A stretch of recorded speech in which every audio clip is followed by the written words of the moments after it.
자, 저번 주 10과까지 이제 망하는 이야기가 다 끝났어요. 망하고 이제 암울했던 이야기 계속해서 다 했었습니다. 그래서 무슨 전투, 뭐 갈그미스 전투, 뭐 남방유다 1차 침공, 막 복잡하게 막 왕 이름 하면서 다 우리 머릿속에 있지요? 네. 네, 다 있으신 줄 믿고 오늘 이제 포로 귀환 이야기를 시작하도록 하겠습니다.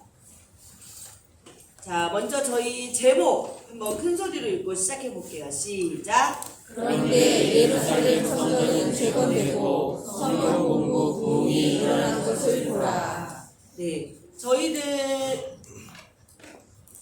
오늘의 범위는 이 화면을 보시면 대라는 1, 그래서 역대 상하 에스라까지 배울 거예요. 대가 앞에서부터 대하면서 길게 뻗어 나왔어요. 이 이유는 저희가 공부하면서 알려드릴 거고, 또 위에 붙어 있었던 다니엘 에스겔이 지금 역대 이 밑으로 딱 붙었죠. 그리고 에스라 이야기까지 오늘 저희가 배우게 됩니다. 그런데 이 에스라가 오늘 공부의 키포인트는 에스라서예요. 에스라서의 학계 스가랴, 이 선지서가 예언서가 종속 목록으로 붙어 있고요. 또 에스더 여왕 이야기, 이 역사서도 종속 목록으로 붙어 있어요. 그리고 그 뒤에 바로 나오는 느헤미야 선지자 이야기와 마지막 선지자 말라기 예언서까지 붙어 있습니다. 그래서 이 에스라 하나를 중심으로 해서 이 7권 역대 상하 학계 스가랴 에스더 느헤미야 말라기까지 7권이 이 에스라서에 붙어 있는 거예요. 그래서 에스라서는 굉장히 중요합니다. 그래서 저희 오늘의 포인트 바로 보시면 1번 에스라 전체 구조 알기 나와 있어요. 이 열왕기 상하에서 열왕기 왕들의 역사가 끝나고 나서 포로 시대 역사를 기록한 역사서가 있다 없다? 저번 주에 배웠죠. 없다. 없어서 우리가 저번 주에 뭘 배운 거였어요? 포로 시대의 역사를 알 수 있는 책 3개를 배웠잖아요. 중점적으로 뭐였죠 그게? 예레미야 후기, 그리고 에스겔, 그리고 에스겔 하면 또 나올 짝꿍 앞에서 다니엘, 그쵸? 포로 시대의 역사를 모아놓은 딱 이렇게 정리해놓은 역사책이 없어서 예레미야 후기에서 그 포로 시대 역사를 발췌하고 다니엘서에서 발췌하고 에스겔서에서 발췌해서 딱 꿰어 맞췄더니 포로 시대 역사서가 완성이 되더라 해서 저번 주에 그거를 배웠지요. 네, 배웠어요. 배웠어요. 우리는 분명히 배웠어요. 그럼 포로 시대에 있으면 포로 시대 그 다음은 무슨 이야기가 나야겠어요?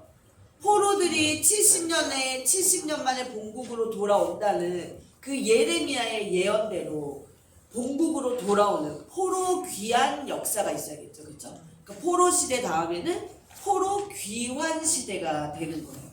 그러면 이제 그 포로 귀환 시대의 역사, 그러니까 포로 귀환 시대에 무슨 일이 있었는지 그 역사를 모아놓은 책이 뭐다? 에스라서라는 거예요.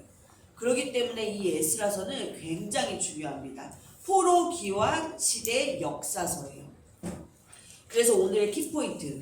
그래서 오늘의 포인트 2번 보시면 에스라와 관련된 성경 목록 스케치하기, 말 그대로 스케치만 할 거예요. 아까 제가 초반에 에스라와 관련된 거 몇 권 있었다? 7권. 우리 열왕기 상하를 줄기를 뽑으면 15권이 그냥 고구마가 쭉 붙어 나오는 것처럼 에스라서라는 줄기를 잡아 뽑으면 7권이 나오는 거예요. 역대 상하, 학계 스가랴, 에스더, 느헤미야, 말라기 7권에 대해서 오늘은 간략하게 스케치만 합니다. 다음 주에 마지막 공부에서 자세히 공부할 거고요. 그러니까 열왕기 상하를 우리가 버려버리면 종속 목록 몇 개를 버리는 거라고 했어요? 네? 15개. 그쵸? 에스라서도 마찬가지예요. 에스라서를 포기해버리면 저기 나와 있는 초록 색깔, 빨간 색깔을 다 버리겠다는 거예요.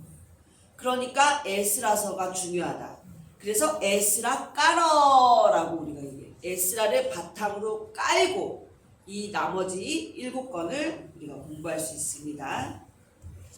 그 다음에 오늘의 포인트 3번. 역대상하 전체 구조 알기. 그래서 에스라에 끼워 붙이는 목록, 종속 목록은 아니지만 같은 목록들 중에 큰 덩어리가 역대상하예요. 그래서 역대상하에 무게를 두고 오늘 공부를 하겠습니다. 그러니까 오늘은 에스라서와 역대상하 공부다라고 생각하시면 됩니다. 자, 스카치 테이프 누가 한번 읽어주시겠어요?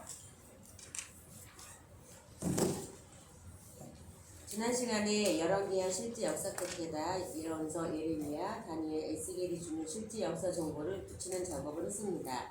그 다음 이야기는 무엇일까요? 정말 예언대로 되었더라 이겁니다. 누구의 예언이겠습니까? 예레미야, 다니엘과 에스겔 등입니다. 이들의 예언대로 바사왕 고레스는 왕이 되자마자 조서를 내려서 포로들에게 유다로 돌아가도 좋다는 명령을 내립니다. 2000년이 발표되자 고국으로 돌아가는 귀한 행렬이 시작되는데 이때 스룹바벨과 예수아가 리더였습니다. 귀한 백성들은 성전을 재건하기 시작합니다. 예언대로 회복이 이루어지는 겁니다. 구원입니다. 자유가 왔습니다. 이 스토리가 기록되어 있는 책이 바로 에스라입니다. 그래서 에스라서 하면 포로 귀환 시대의 실제 역사를 정리해 놓은 역사서라고 생각할 줄 알아야 합니다. 이제 포로 귀환 시대 역사의 근간인 에스라를 공부하려고 합니다. 네, 거기 세 번째 끝에서 세 번째 위 에스라서 에스라에 동그라미 치시고 그 밑에 줄에 포로기한 시대의 실제 역사를 정리해 놓은 역사서 여기다 한번 줄 쳐보세요. 그러니까 에스라서도 역사서다. 역사서. 그쵸? 우리 초록색 동그라미죠. 근데 어떤 거를 정리해 놓은 역사서냐? 포로 귀한 시대를 정리해 놓은 역사서다. 포로 시대의 역사서는 없다. 그래서 예레미야 후기와 다니엘, 에스겔을 이렇게 착출해서 본다. 네. 그래서 화면 한번 보시면 네, 이게 이제 역대하 물고기 그림이라고 나중에 저희 배울 건데요. 오늘 배우는 게 어디 부분입니까? 여기 초록색 부분이에요. 맨 위에 보시면 뭐라고 되어 있어요? 포로 귀한 시대라고 되어 있습니다. 그렇죠? 그러니까 포로 귀한 시대. 계속 제가 반복하는 이유는 머리에 집어 넣으시라는 거예요. 포로 귀한 시대, 에스라, 느헤미야 시대. 그래서 나오는 선지자들이 누구입니까? 학개, 스가랴, 말라기서를 함께 포로 귀한 시대에 보는 거다. 그럼으로써 구약이 끝이 난다.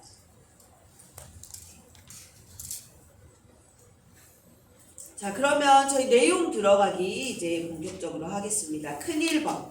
에스라에 써있는 포로 귀한 시대 정보를 정리하고 스토리에 연결되는 성경 목록들 자리 찾기.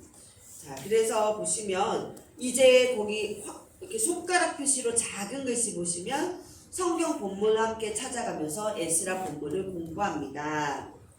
그리고 이제 옆에 있는 크다란 표가 있죠. 다음 페이지에는 그것도 저희가 채워가는 작업을 할 거예요. 자, 그러면 먼저 반가로 1번 포로 귀한 시대 정보 보기. 자, 제가 이제 에스라서에 담겨져 있는 포로 귀한 시대 이야기를 제가 스토리텔링으로 해드릴 거예요. 귀를 쫑긋 들고 한번 들어보세요. 제가 초반에도 계속 얘기했지만 에스라를 바탕으로 깔아야 나머지 책들도 볼 수 있다 했어요. 그쵸? 자, 북방 이스라엘 어디에 망했죠? 아수르. 그 다음에 남유다는 어디에 망했죠? 바벨론에 망했습니다. 이 바벨론은 다니엘서에 나오듯이 그 벨사살 왕을 마지막으로 해서 페르시아에 망하게 돼요. 그래서 각 나라의 그 정책, 나라별 정책을 잠깐 보면 아수르는 어떤 정책을 했었는지 기억나시는 분 있으세요? 막 아수르가 사마리아 성을 포위하고 점령한 다음에 이 사람들을 사마리아 사람들 데리고 가서 어떻게 살게 했죠? 여기저기 이 마을 저 마을 다 흩어져서 살게 했어요. 그리고 또 이 마을 저 마을 사람들을 또 다 사마리아에 데리고 와서 살게 하고 어떻게 한 거예요? 완전 버무린 거예요. 완전 혼합, 믹스, 혼합 정책. 그래서 혼합 정책으로 인해서 뭐 한 거예요? 민족성을 말살시킨 거예요. 정체성을 아예 말살시켜 버립니다. 그래서 아수르는 혼합 정책. 그 다음에 바벨론이 포로 시대 시작하면서 어떤 사람을 데리고 갔다 그랬어요? 왕가 사람들, 지식인들, 고급 인력, 그쵸? 그래서 마지막에 이 남유다 예루살렘에 남아있는 사람들은 어떤 사람들이 남아있었다? 힘없고 늙은 그런 사람들이 남아있었다. 그래서 바벨론은 이런 엘리트들을 데리고 가서 자기 나라화시키는, 동화시키는 그런 포로 정책을 썼습니다. 그리고 페르시아, 베데, 메데, 바사라고도 불리는 이 페르시아는 유화 정책을 사용을 했습니다. 그래서 어떻게 해요? 포로 귀환 칙령서를 내리면서 다시 본국으로 귀환할 수 있게끔 해주죠. 페르시아 시대 때. 자, 그래서 이제 한번 본격적으로 에스라서에 있는 이야기를 한번 들어보세요.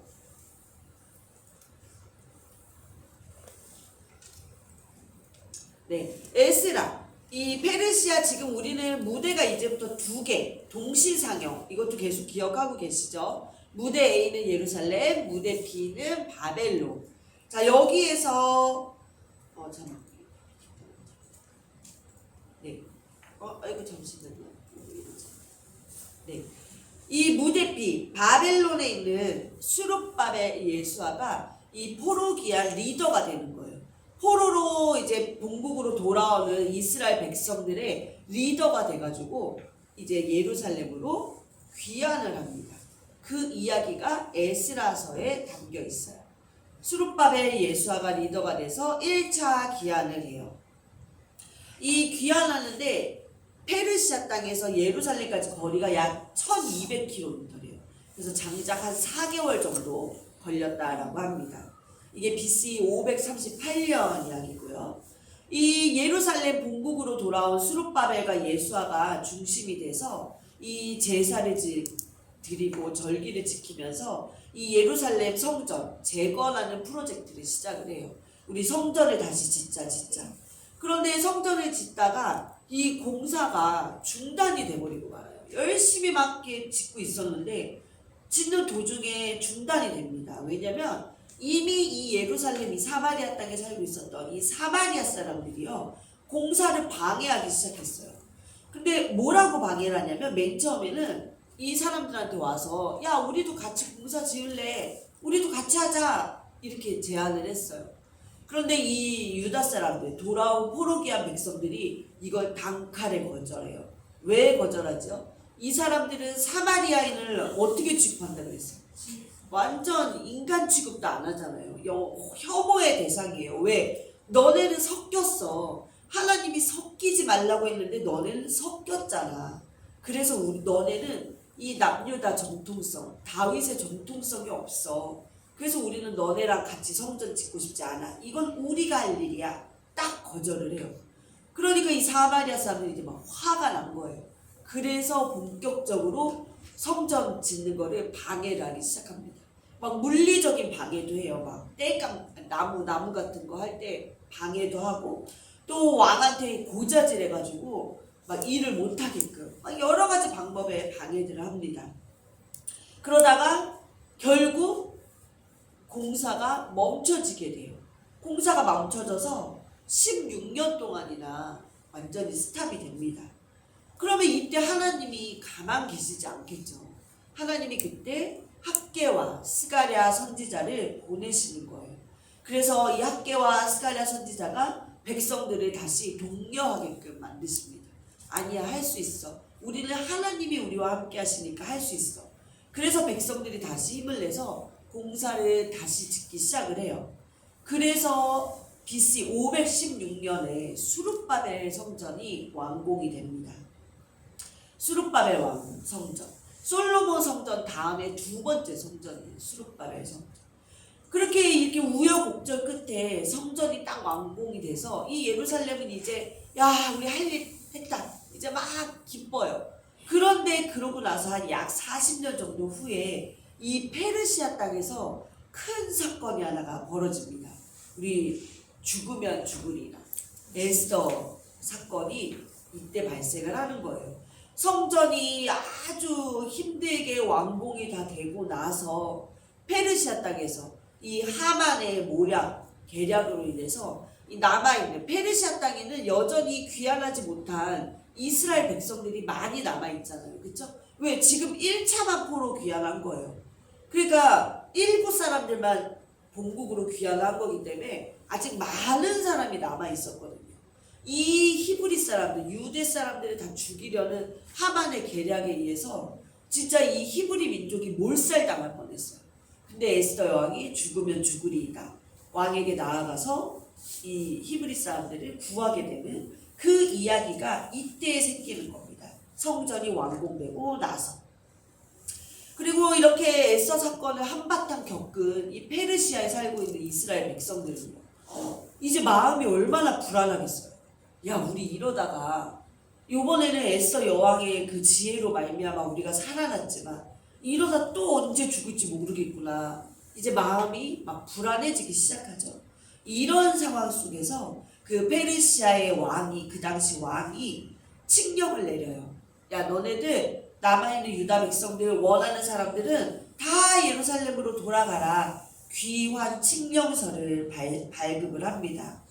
그리고 또 너네가 예루살렘까지 돌아가는데 필요한 모든 뭐 돈이나 무슨 뭐 행정적인 지원들 다 해줄게. 그러니까 돌아가라고 그런 칙령서를 내요. 이때 두 번째 리더가 누가 되는 거예요? 네, 방금 에스라, 게스가랴, 에스더. 이때 두 번째 리더가 에스라가 되는 겁니다. 에스라가 이제 2차로 포로 귀환을 하는 거예요. 이 에스라는요, 갑자기 느닷없이 나타난 인물이에요. 그쵸? 그 전에 우리가 한 번도 배운 적이 없어요. 이 에스라는 어디서 태어난 사람일까요? 예루살렘일까요? 바벨론, 페르시아일까요? 네, 이 에스라는 이 바벨론에서 태어난 사람이에요. 페르시아에서 태어난 사람이에요. 한 번도 예루살렘에 가본 적이 없는 사람이에요.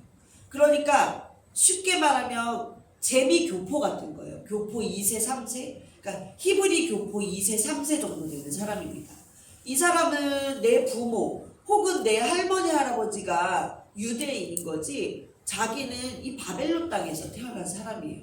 그러니까 언어적으로도 되게 거리감이 있었겠죠. 그쵸? 이 예루살렘. 그리고 문화적으로는 뭐 완전히 접해보지도 못했고 그저 집안에 있는 내 부모, 조부모를 통해서만 받는 게 전부인 이런 사람이었어요. 그러니까 외국인이에요. 저희가 미국에서 살 때 보면 2세만 해도요. 이 겉껍데기만 한국 사람이지 이 속 안에는 거의 7, 80%가 미국 사람이에요.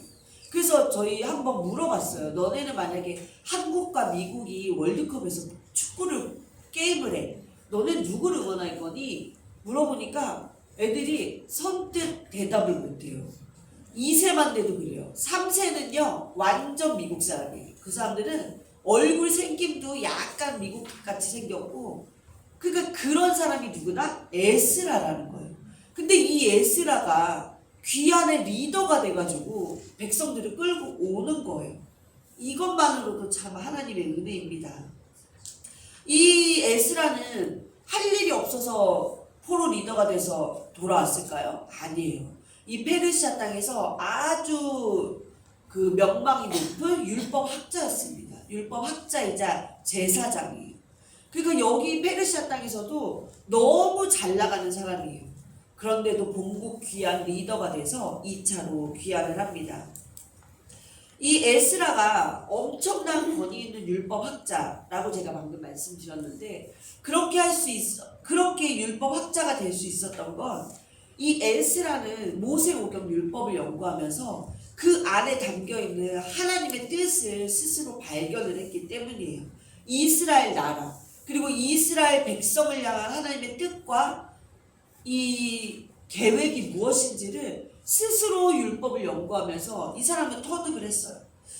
왜 우리 엄마, 아빠, 할아버지, 할머니, 왜 우리 조상, 이 유대 민족은 이 남의 나라 땅 바벨론 그리고 페르시아까지 와서 이렇게 포로로 잡혀와서 이렇게 살고 있는가? 왜 우리 내 나라 이 남유다 북이스라엘은 왜 망할 수밖에 없었는가? 과연 하나님이 우리의 하나님이라고 하는데 그 하나님이 진짜 참 신이 맞으신가? 이런 여러 가지 고민을 하면서 계속 율법을 파고 들었던 거예요. 그러다가 에스라가 발견한 진리. 아, 이래서 이스라엘이 망할 수밖에 없었구나. 왜요? 하나님을 섬기지 않았구나. 하나님만이 왕이신데 하나님을 왕으로 섬기지 않아서 이 이스라엘은 망할 수밖에 없었구나. 그래서 우리가 포로로 끌려올 수밖에 없었구나. 이거를 깨닫게 됩니다. 이스라엘 백성들 하나님을 왕으로 섬기지 않고 하나님의 말씀을 공부하지 않으니까 당연히 그들에게 주어진 사명을 당연히 망각할 수밖에 없잖아요.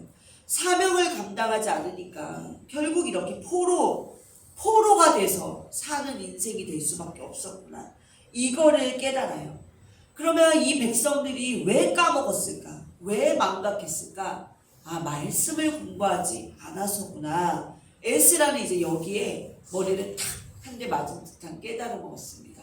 그래서 뭘 결심해요? 내가 본국으로 돌아가서 뭘 하겠다? 말씀 공부 가르치겠다. 성경 공부 시키겠다. 오늘의 제목, 성경 공부 부흥이 일어난 것을 보라. 에스라가 외치는 거예요. 너네 이제 두고 봐. 내가 이렇게 권위 있는 율법학자, 내 머릿속에 있는 모든 하나님에 대한 지식을 너네한테 다 전수할 거야. 그래야 하나님의 백성이 다시 살고 나라가 다시 산다. 이렇게 결심을 해요. 그래서 2차로 포로 귀환을 합니다. 1차 귀환이 마치고 나서 멀리 페르시아에 있는 이스라엘 사람들 입장에서는 야, 예루살렘의 성전이 완공이 됐대. 야, 이제 저기는 이제 진짜 하나님 나라가 점점 다시 세워지는구나. 회복되는구나. 그렇게 생각할 수 있잖아요. 그렇지만 이게 성전만 세워졌지 여전히 영적인 문화가 아직 성립이 되지 않고 있는 시기예요. 그래서 더더군다나 에스라는 내가 빨리 귀환을 해서 말씀 공부를 가르쳐야겠다 해서 2차 리더로 돌아옵니다. 그래서 이 에스라가 이 포로 귀환단 모집 1순위로 포로 귀환단들을 모집해요. 자, 나랑 같이 예루살렘 본국으로 귀환할 사람 모집을 해요. 1순위로 모집한 사람들이 어떤 사람들을 찾았을까요? 그래서 말씀을 가르쳐야겠다 딱 결심했어요. 누구를 먼저 찾았을까요? 지식인들, 레위인들. 하나님이 말씀 사역에 그 임무를 주신 레위인들을 1순위로 모집을 합니다. 혼자 이 말씀 운동을 하기에는 역부족하다는 걸 스스로 너무 잘 아는 거예요. 그래서 BC 458년에 2차 포로 귀환이 일어납니다. 이 본국으로 돌아온 에스라는 이제 레위인들과 함께 백성들을 붙잡고 말씀 부흥 운동을 일으키는 거예요. 그럼 이제 어떤 내용을 가르칠까? 그래, 말씀을 가르쳐야 돼. 그럼 어떤 거부터 가르쳐야 되지? 하다가 만든 책이 뭐냐? 역대상하예요. 역대상하가 뭐냐? 우리의 민족의 정체성이 무엇일까? 이 포로로 잡혀갔다 돌아온 유다 민족의 정체성이 무엇이냐? 하나님은 누구이냐? 하나님과 우리의 관계는 무엇이냐? 이 유다 민족의 정체성과 사명은 무엇이냐? 이런 거를 가르치기 위해서 만든 교과서예요. 교육 교재. 이게 바로 역대상하예요. 그래서 역대상하 어디 이야기부터 시작하냐면 유다 민족. 그래, 유다 민족 이야기 하다 보니까 다윗 왕을 뺄 수 없죠. 다윗 왕 이야기 하다 보니까 또 누구 이야기를 뺄 수 없어요. 아브라함 조상부터 올라가는 거죠. 아브라함 이야기 하다 보니까 또 누구 이야기까지 나와요. 아담 이야기. 그래서 이 역대상하는 아담에서부터 이야기가 시작이 돼요.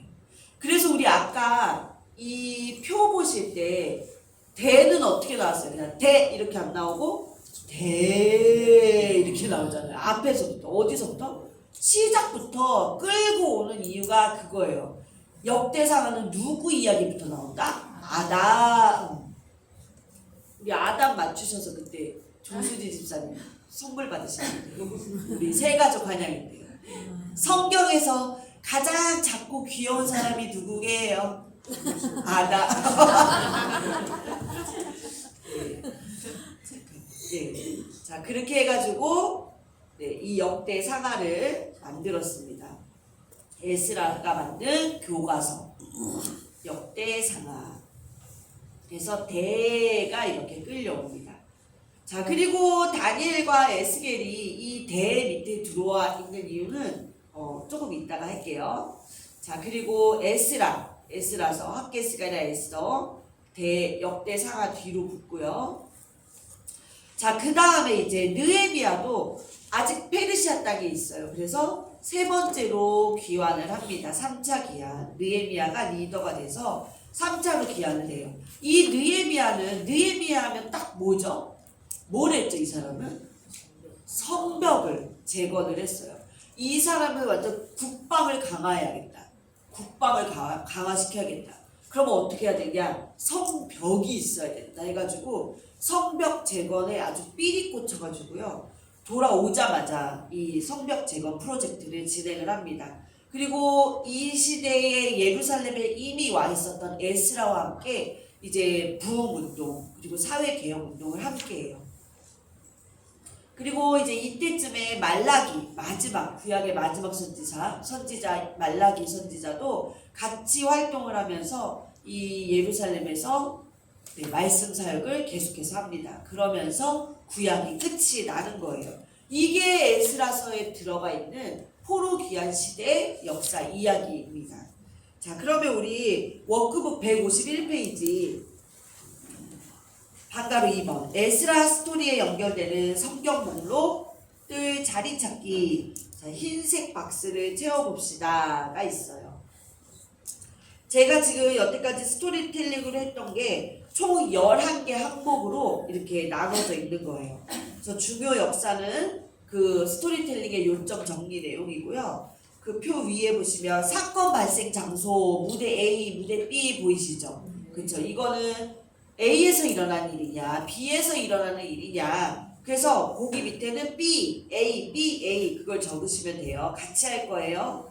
그리고 관련 성경 목록 발생은 그 항목마다 발생되는 성경 목록이 있으면 그거를 적도록 하겠습니다.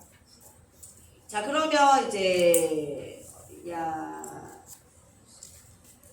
자 1번 고레스가 칙령을 고레스가 칙령을 내렸어요. 무슨 칙령이에요? 예루살렘으로 포로 귀환해라, 돌아가라 칙령을 내립니다. 발생 장소는 어디가 될까요? B가 됩니다. 저희 에스라서 1장 1절 한번 찾아볼게요. 말씀 보면서 같이 찾아보도록 하겠습니다.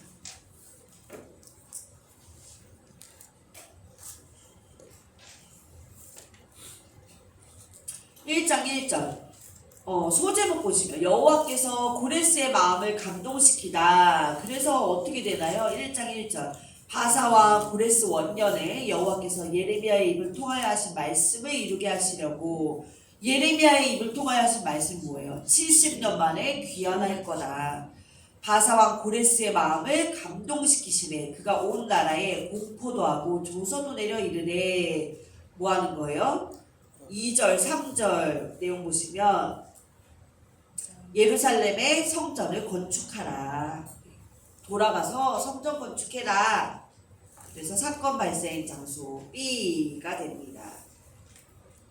중요한 건요, 이 고레스 칙령은 538년, BC 538년에 있었던 일이에요. 그런데 이거보다 약 200년 전에, 그러니까 BC 700년경에 이거를 예언한 사람이 있었어요. 고레스가 이렇게 귀한 칙령을 내릴 거다. 고레스가 예루살렘으로 돌아가게끔 할 거다라는 예언을 한 사람이 있었어요. 이사야 선지자가 이것을 예언합니다. 그래서 이사야서 44장을 찾아보면요. 제가 대표로 찾아서 읽어드릴게요. 이사야서 44장 28절에 보면 고레스에 대하여는 이르기를 내 목자라 그가 나의 모든 기쁨을 성취하리라 하며 예루살렘에 대하여는 이르기를 중건되리라 하며 성전에 대하여는 내 기초가 놓여지리라 하는 자니라. 고레스가 뭐예요? 예루살렘이 다시 중건될 거다. 성전의 기초가 놓여질 거다라고 말할 사람이다라는 거예요.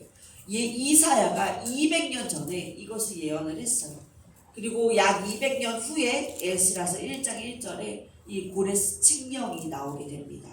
그러니까 뭐예요? 말씀이 그대로 성취되는 거예요. 말씀을 성취하시는 하나님, 역사의 주관자 되시는 하나님을 우리는 계속해서 볼 수 있습니다. 자, 그 다음에 이제 2번. 수룹바벨 예수아를 중심으로 1차 포로들이 귀환했어요.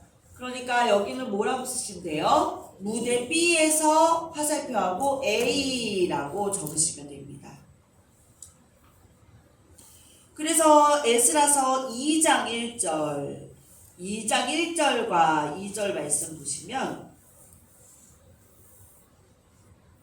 옛적에 바벨론 왕 느부갓네살에게 사로잡혀 바벨론으로 갔던 자들의 자손들 중에서 노임을 받고 예루살렘과 유다도로 돌아와 각기 자기의 성읍으로 돌아간 자 곧 수룹바벨과 예수아와 하면서 이제 돌아온 사람들 포로 귀환 명단들이 쭉 나오게 됩니다.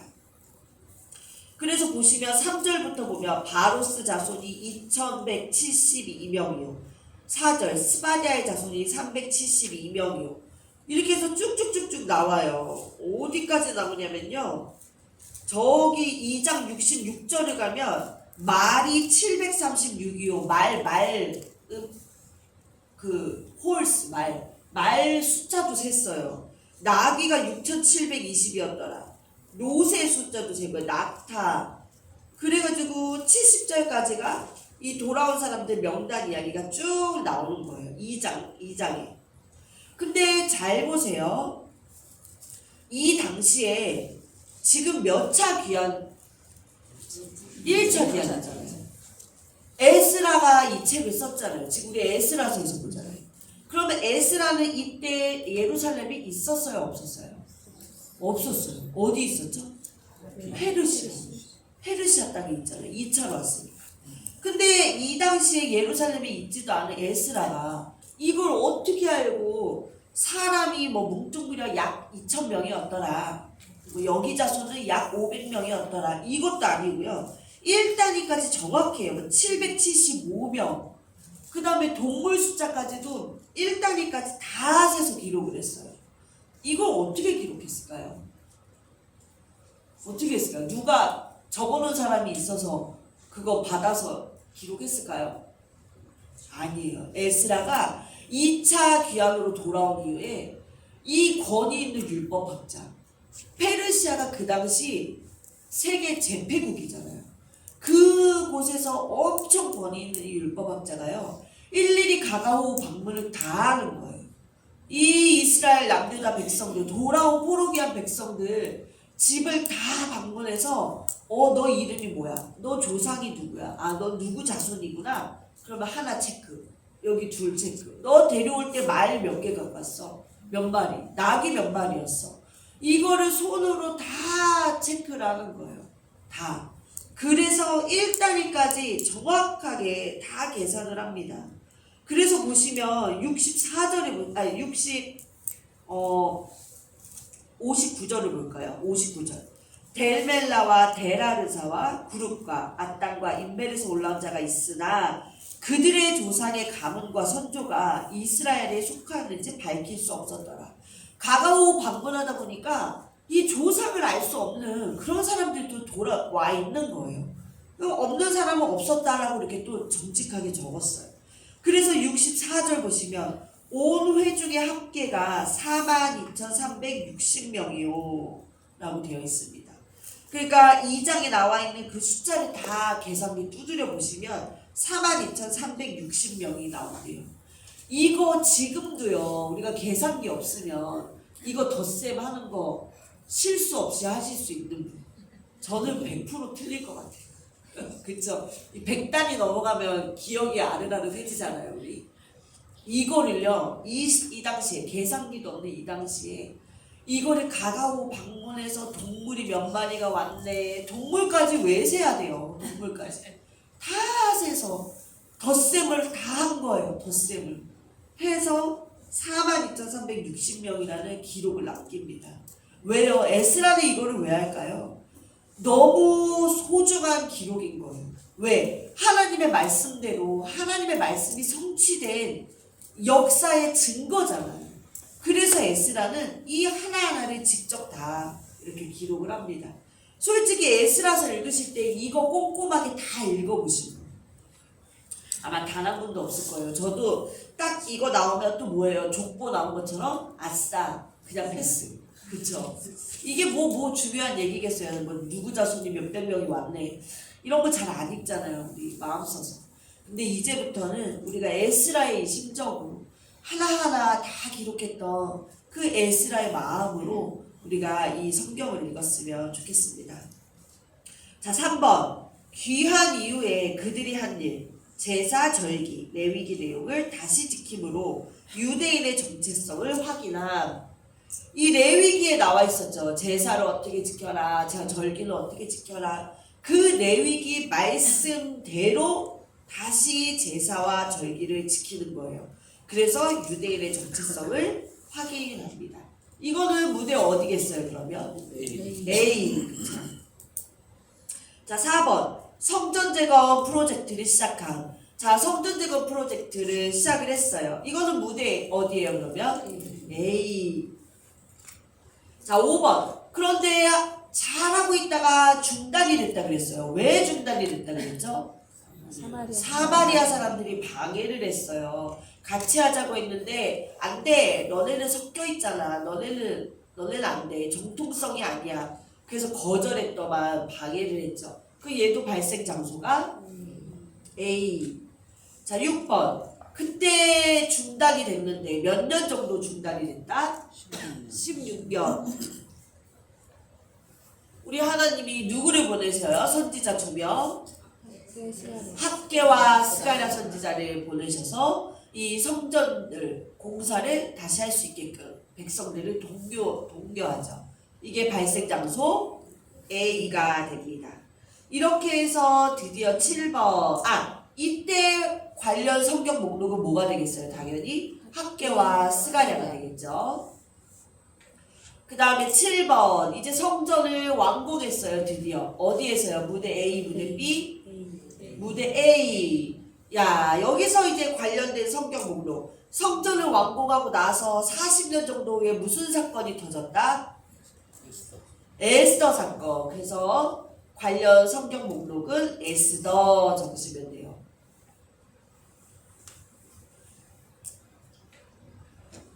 자, 그 다음에 8번.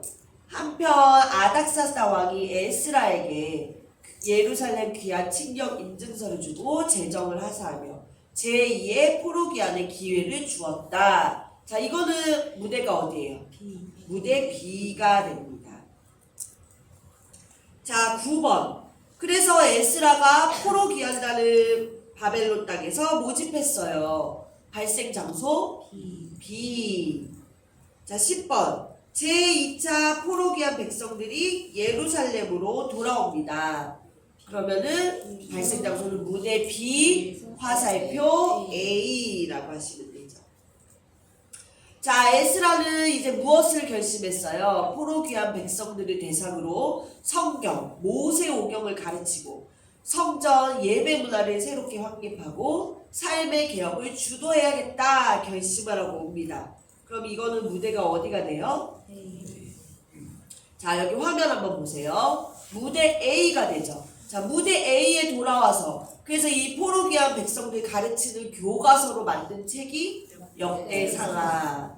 그리고 무대 B에서 A로 귀환하는 과정을 그 다음에 무대 B에서 A로 그 다음에 돌아온 선지자가 느헤미야. 그래서 느헤미야도 여기다 관련 성경 목록에 끼워서 적습니다. 그리고 말라기도 이때 발생을 하죠.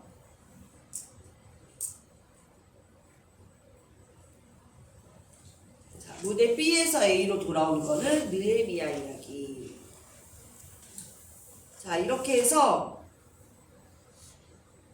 포로 귀환 시대의 역사를 공부했어요. 너무 잘하시는데요. 여태까지 성경 공부를 많이 하셨더니 이 정도의 역사는 뭐 그냥 껌으로 이해를 너무 잘하셨어요.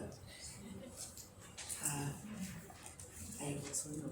자, 그러면은 이제 저희가 말씀을 봐야 되는데 말씀 안 보고 그냥 화면만 보고 막 쭉쭉 끝냈네요. 자, 3번. 앞에 위에 3번으로 다시 돌아갈게요. 죄송합니다. 제가 그냥 칸 채우기에 급급해가지고 말씀을 안 봤어요. 3장으로 이제 넘어갑니다. 1차 포로 귀환단들이 예루살렘 본국으로 돌아왔어요. 그래서 이제 뭐예요? 3장 소제목 비로소 여호와께 번제를 드리다. 돌아온 사람들이 하는 일이 뭐예요? 하나님께 예배 드립니다. 그리고 3장 2절 그 마지막쯤에 보시면 모세의 율법에 기록한 대로 번제를 그 위에서 드리려 했으니 자기네 마음대로 하는 게 아니라 율법에 기록된 대로 예배를 드렸다. 그 3장 3절 마지막 때를 보면 아침 저녁으로 여호와께 번제를 드렸다. 아침 저녁으로 예배를 드렸대요. 그 다음에 4절 보시면 기록된 규례대로 초막절을 지켜 번제를 매일 정수대로 날마다 드리고 이렇게 포로 귀한 백성들이 제사와 절기를 말씀에 적혀있는 대로 지키면서 이 하나님 백성으로서의 정체성을 다시 세워나가고 있는 모습이 이 성경에 그려져 있습니다.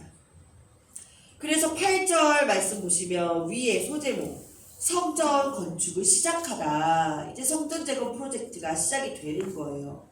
자, 언제 시작이 됐대요? 8절 예루살렘에 있는 하나님의 성전에 이른 지 2년 둘째 달에 그러니까 포로 귀환한 지 예루살렘으로 돌아온 지 2년째 됐을 때부터 이 성전 제거 프로젝트를 시작을 했다라는 거예요. 그래서 12절 보시면 제사장들과 레위 사람들과 나이 많은 족장들은 첫 성전, 솔로몬 성전이죠. 보았으므로 이제 이 성전의 기초가 놓임을 보고 대성통곡하였으나 너무 감격스러운 거죠. 와, 우리가 옛날에 그 첫 성전, 솔로몬 성전을 봤었는데 포로로 잡혀가서 살다가 다시 내 나라 와서 이 성전이 재건되는 이 기초를 보는구나.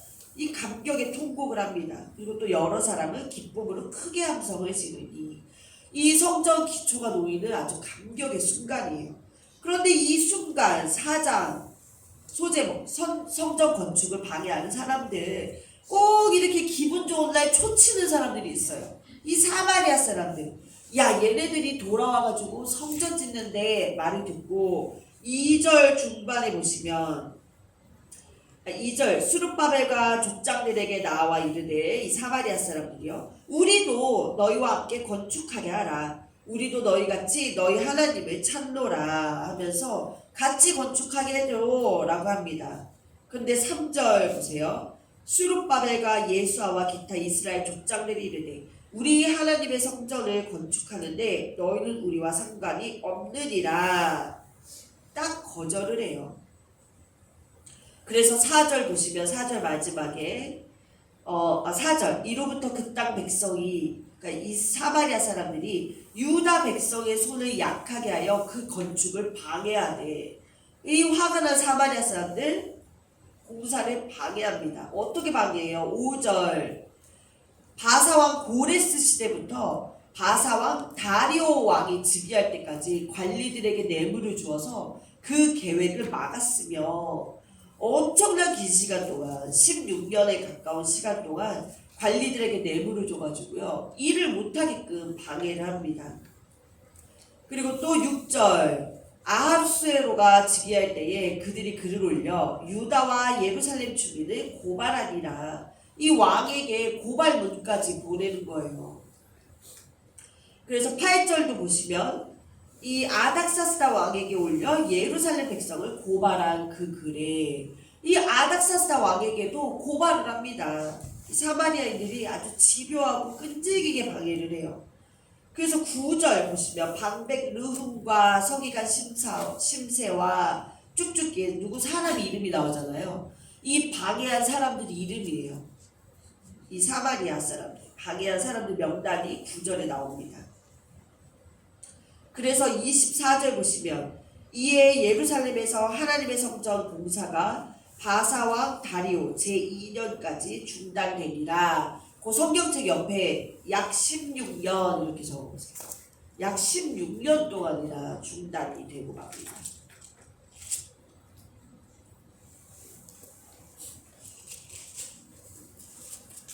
자, 그리고 이제 6번 이때 하나님께서는 학개와 스가랴 선지자를 보내셔서 성전 재건을 격려하신다. 그래서 5장 소제목 보시면 성전 건축을 다시 시작하다 라고 나와 있습니다. 그래서 학개 스가랴서가 여기서 발생을 해요. 그리고 3절을 한번 보세요. 3절 그때에 유브라데강 건너편 총독 유브라데강이 어디 있었어요? 유브라데강 저기 메소포타미아인가 거기 있었죠? 거기 땅이 어디 땅이라 그랬어요? 바벨론, 그렇죠? 그러니까 여기서 총독이니까 누구 총독이겠어요? 바벨론 총독을 말하겠죠. 유브라데강 건너편 총독 다뜨네와 스달보스네와 그들의 동관들이 다 나와 그들에게 이르되 누가 너희에게 명령하여 이 성전을 건축하고 이 성곽을 마치게 하였느냐 하기로 그들이 누구예요? 이 예수와 수룹바벨과 예수와를 말하는 겁니다. 4절 우리가 이 건축하는 자의 이름을 알았으나 5절 보시면 하나님이 유다 장로들을 돌보셨으므로 그들이 그 총독들이 능히 공사를 맡지 못하고 이 일을 다리오 왕에게 아뢰고 그 답장이 오기를 기다렸더라 라고 나와요. 그러니까 뭐냐면 이 총독들이 와서 야 너네 이거 공사 누가 하라고 했어? 이렇게 따져 묻기만 했지 이 물리적으로 막지는 못했다는 거예요. 그리고 한 말이 뭐예요? 너네 이거 공사해도 되는 건지 다리오 왕한테 물어볼게. 답변 올 때까지 기다려 라고 하고 이제 가는 겁니다. 그래서 6절 한번 보세요. 유브라데강 건너편 총독 다뜨네와 스달보스네와 그들의 동관인 유브라데강 건너편 아바삭 사람이 다리오 왕에게 올린 글의 초본은 이러하니라 하면서 7절부터 그 올린 조서 내용이 나와요. 다리오 왕에게.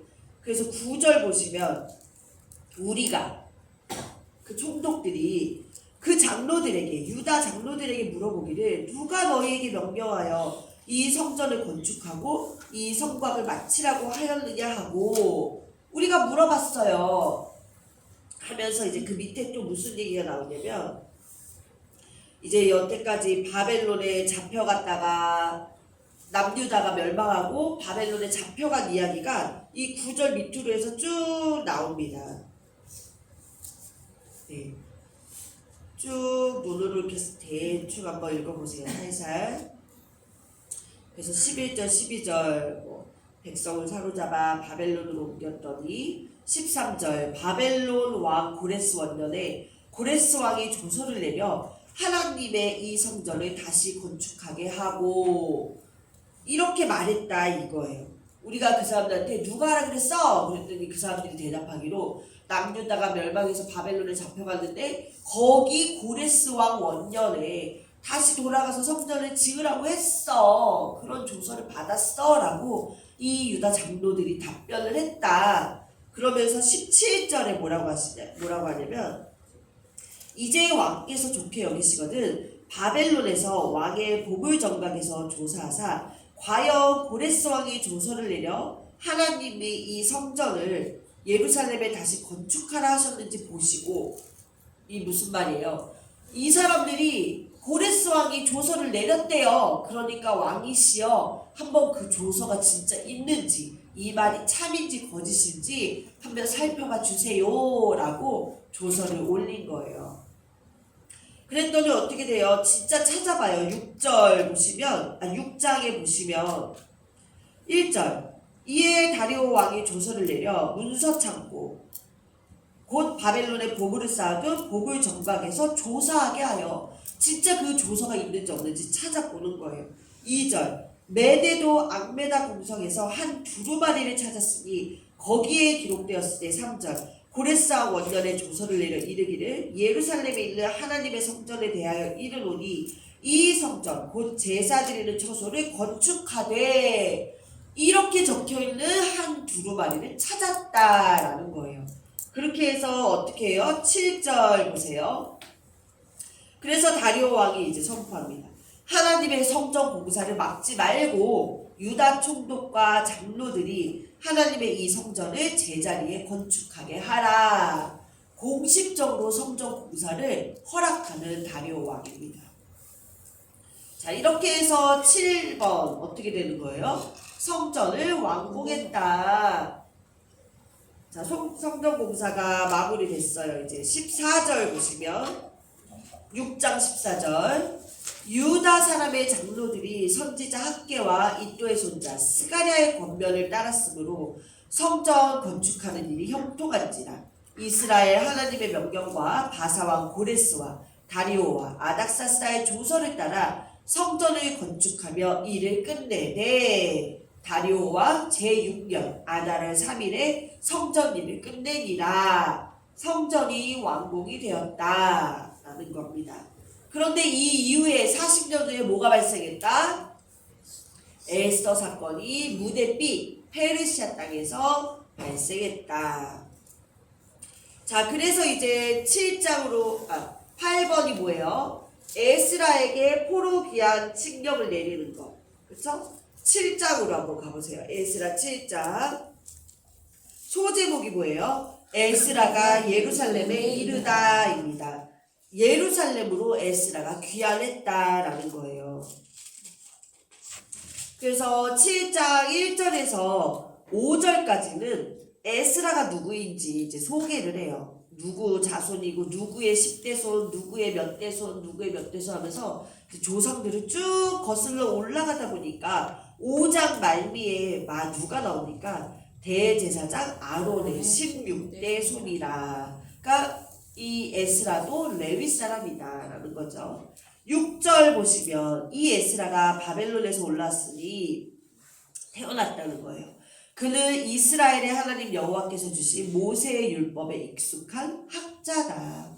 아주 학자였고 그의 하나님 여호와의 도우심을 입음으로 왕에게 구하는 것은 다 받는 자더라. 그러니까 왕과도 굉장히 친밀한 관계. 왕의 뭐를 얻었다 그러죠? 갑자기 총애를 얻었죠. 네.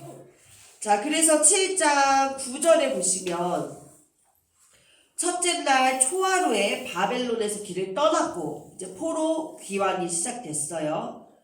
하나님의 선한 손에 도우심을 입어 다섯째 달 초하루에 예루살렘에 이르니라. 그러니까 몇 개월이 걸렸다? 약 4개월이 걸려서 본국으로 귀환을 했다. 10절 에스라가 여호와의 율법을 연구하여 준행하며 율례와 규례를 이스라엘에게 가르치기로 결심하였었더라. 에스라의 결심이 나옵니다. 그래서 이제 11절부터 이제 26절까지는 그 아닥사스다 왕이 내린 조서, 이 포로 귀환 칙령서가 내용이 쭉 나와요. 어떤 내용이냐면 귀환하는 데 필요한 재정, 모든 물질적인 재정을 해줄게. 그리고 니네 돌아가서 예배드릴 재물도 준비해 줄 거야. 그리고 에스라가 요구하는 모든 거를 지원하도록 하는 내용이 이 조서 내용 안에 다 나옵니다.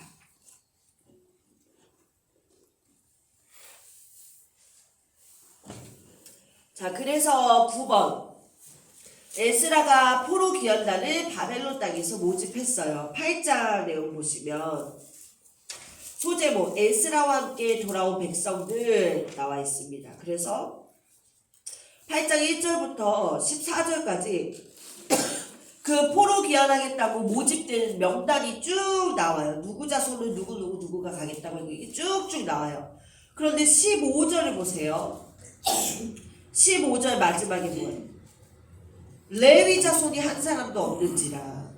이 백성들 포로 귀환단을 다 모집을 하고 보니까 레위 사람들이 없더라. 근데 에스라에게는 누가 필요해요? 레위인들이 필요한 거예요. 그래서 16절 이에 모든 족장 곧 엘리에셀과 아리엘과 스마야와 엘라단과 야립과 엘라단과 나단과 스가랴와 무술람을 부르고 또 명철한 사람 요아립과 엘라단을 불러. 그러니까 족장과 명철한 사람을 다 불렀대요. 그래서 어떻게 했대요? 17절 가시랴 지방으로 보내어서 뭐 하라고 해요? 마지막 절 17절 하반절을 보시면 우리 하나님의 성전을 위하여 섬길 자를 데리고 오라 하였더니 뭐예요? 족장과 명철한 사람들을 불러서 가시랴 지방에 흩어보내고서 뭐예요? 레위 사람들 좀 찾아와라. 말씀 가르칠 수 있는 사람을 찾아와 성전에서 일할 일꾼들을 데려와라 라고 합니다. 자, 그렇게 해서 18절에 보시면 18절부터 그렇게 해서 모여진 레위 사람들 명단이 또 쭉 나와요. 하나님의 성전에서 일하기로 한 사람들이 20절까지 쭉 나옵니다. 그런데 이제 21절 소제목을 보시면 에스라가 금식하며 간구하다 나와요. 이제 기쁜 마음으로 귀환을 하면 되는데 에스라가 금식하며 간구합니다. 왜 그러냐면은 이 왕이 누구 왕이었지? 아까 아닥사사 왕이 포로 귀환 칙령서를 주면서 필요한 물질, 예물 다 줄게 했잖아요. 이제 너무 많아진 거예요. 근데 이거를 갖고 가자니 이 길을 가다가 길에 매복되어 있는 노적들을 만나서 해를 입을까봐 이제 걱정이 되는 거예요. 그런데 이 왕에게 호위병을 요구하지 못했어요. 우리를 좀 애워싸줄, 도와줄 군사를 좀 보내주시오라고 차마 말을 못했어요. 왜 못했냐? 21절 그때 내가 아하와 강가에서 금식을 선포하고 우리 하나님 앞에서 스스로 겸비하여 우리와 우리 어린아이와 모든 소유를 위하여 평탄한 길을 그에게 강구하였으니 22절 보세요. 왜 왕에게 못했냐면 이는 우리가 전에 왕에게 아뢰기를 우리 하나님의 손은 자기를 찾는 모든 자에게 선을 베푸시고 자기를 배반하는 모든 자에게는 권능과 진노를 내리신다 하였으므로 길에서 적군을 막고 우리를 도울 보병과 마병을 왕에게 구하기를 부끄러워하였습니다. 왕에게 우리 하나님의 손이 우리를 지킬 겁니다. 이렇게 그냥 큰 소리 떵떵 쳤는데 막상 출발하려니까 마음이 이제 막 불안불안한 거예요. 근데 차마 부끄러워서 요청은 못하고 에스라가 뭐합니까? 금식하면서 기도를 합니다. 그래서 31절 말씀 보세요. 첫째 달 12일에 우리가 아하와 강을 떠나 예루살렘으로 갈새 우리 하나님의 손이 우리를 도우사 대적과 길에 매복한 자의 손에서 건지신지라. 하나님이 잘 보살펴 주셔서 예루살렘으로 잘 돌아왔다라는 거예요. 자, 그리고 32절 이에 예루살렘에 이르러, 그러니까 예루살렘에 도착했어요.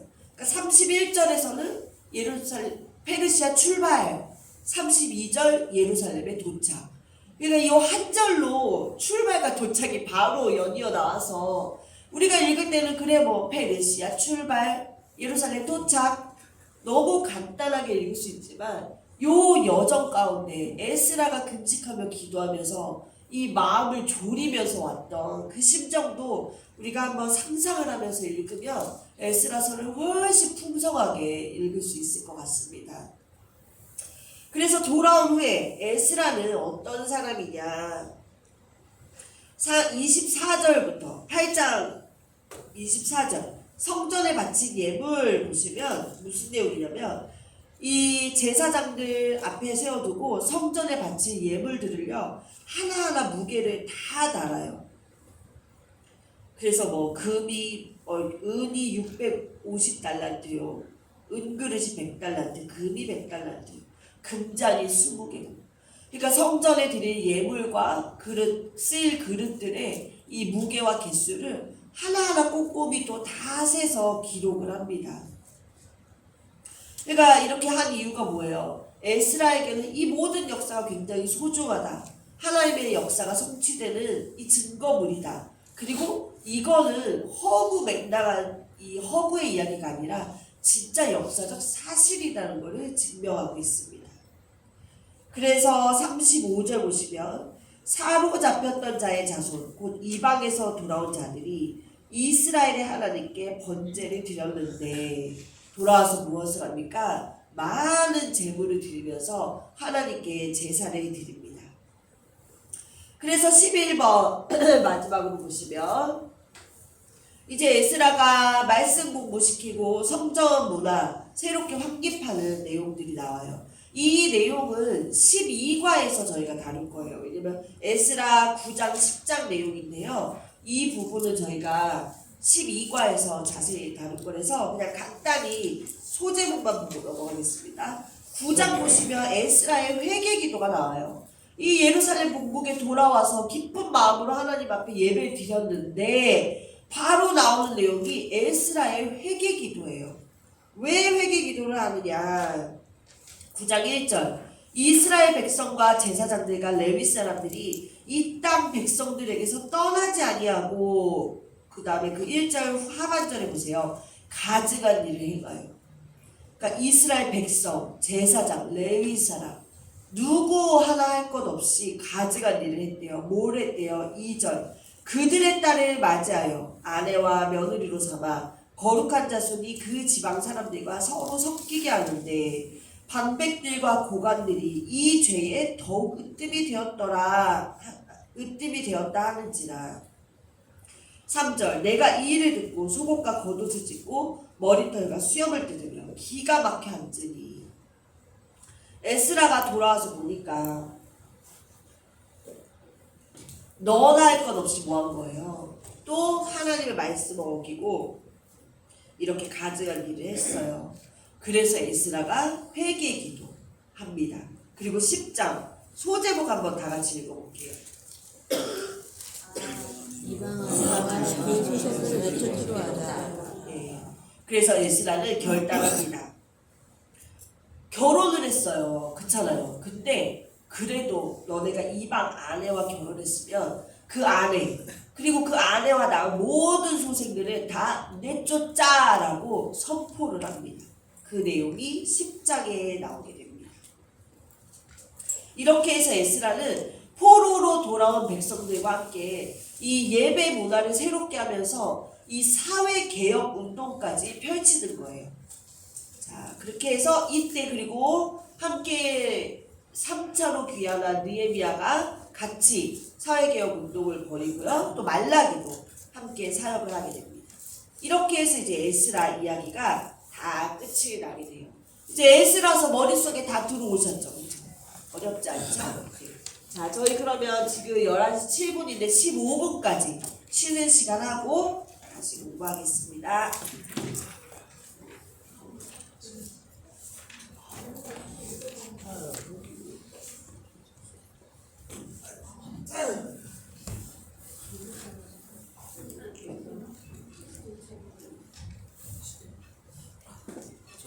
잠깐 멈춰야 되나? 기도를 멈추셔야 돼. 멈춰라 딱 해야지.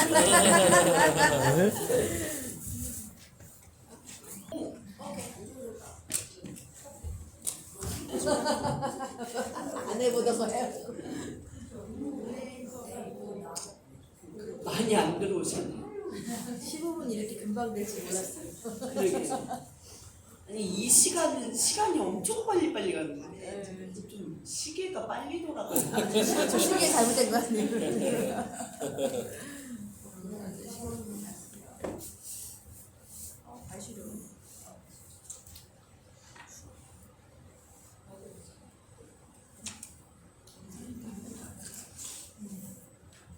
지금 이제 시작할게 제 얘기 들으시면서 적으셔야 돼가지고 들어오셔야 시작을 할 수 있는데 얼른 들어오세요.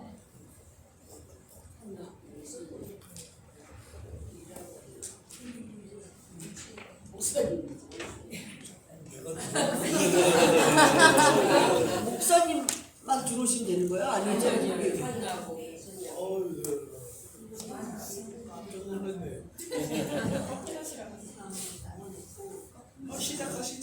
아니 왜냐면 제 말을 듣고 적어야 돼서 다 들어오셔야 시작을 해요.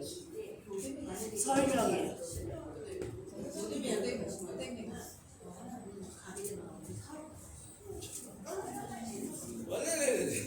자, 빨리 들어오세요.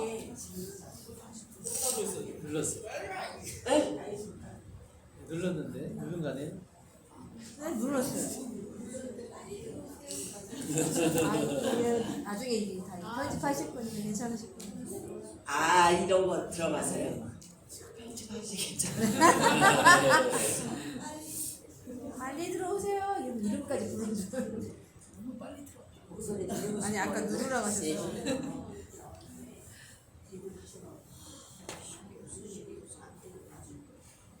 저런 나쁜 데서 막 손을 막 흔들어줘야 되는 거 아니에요? 당장 딸 잘려. 그래서 막 이렇게 하겠어. 맞아 이렇게 손 이렇게 내밀고. 누구 손일까요? 그냥 시작하겠습니다. 그냥 시작할게요.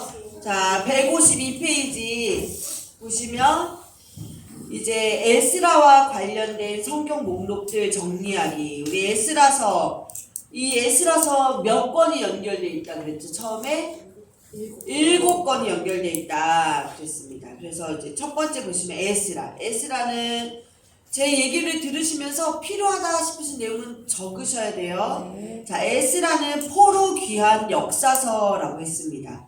그렇죠? 포로 귀환 역사서. 포로로 잡혀갔다가 돌아온 사람들이 성전을 재건하고 영적인 부흥 운동을 일으키는 이야기였어요.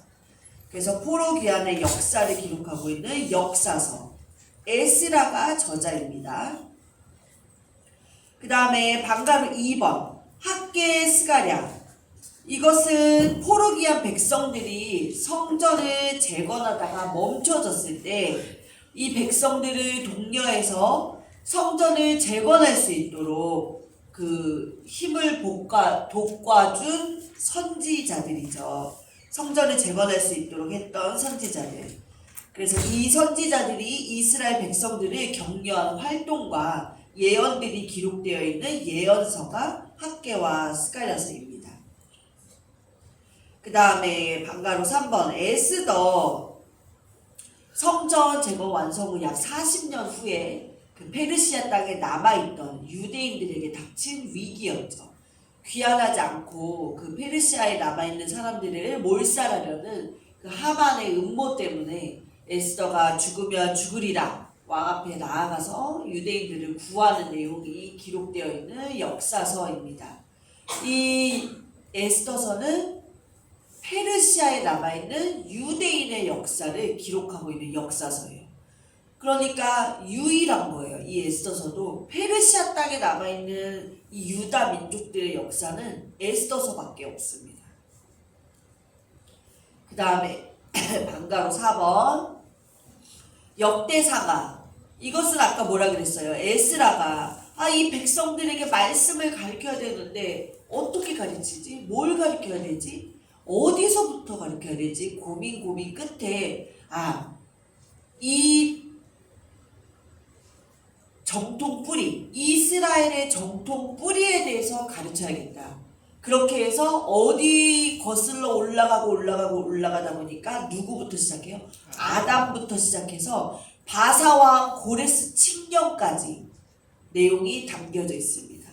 이게 역대상하예요. 그래서 이 포로 귀한 백성들의 교과서라고 그랬죠. 포로 귀한 백성들의 역사 교과서예요. 역사 교과서.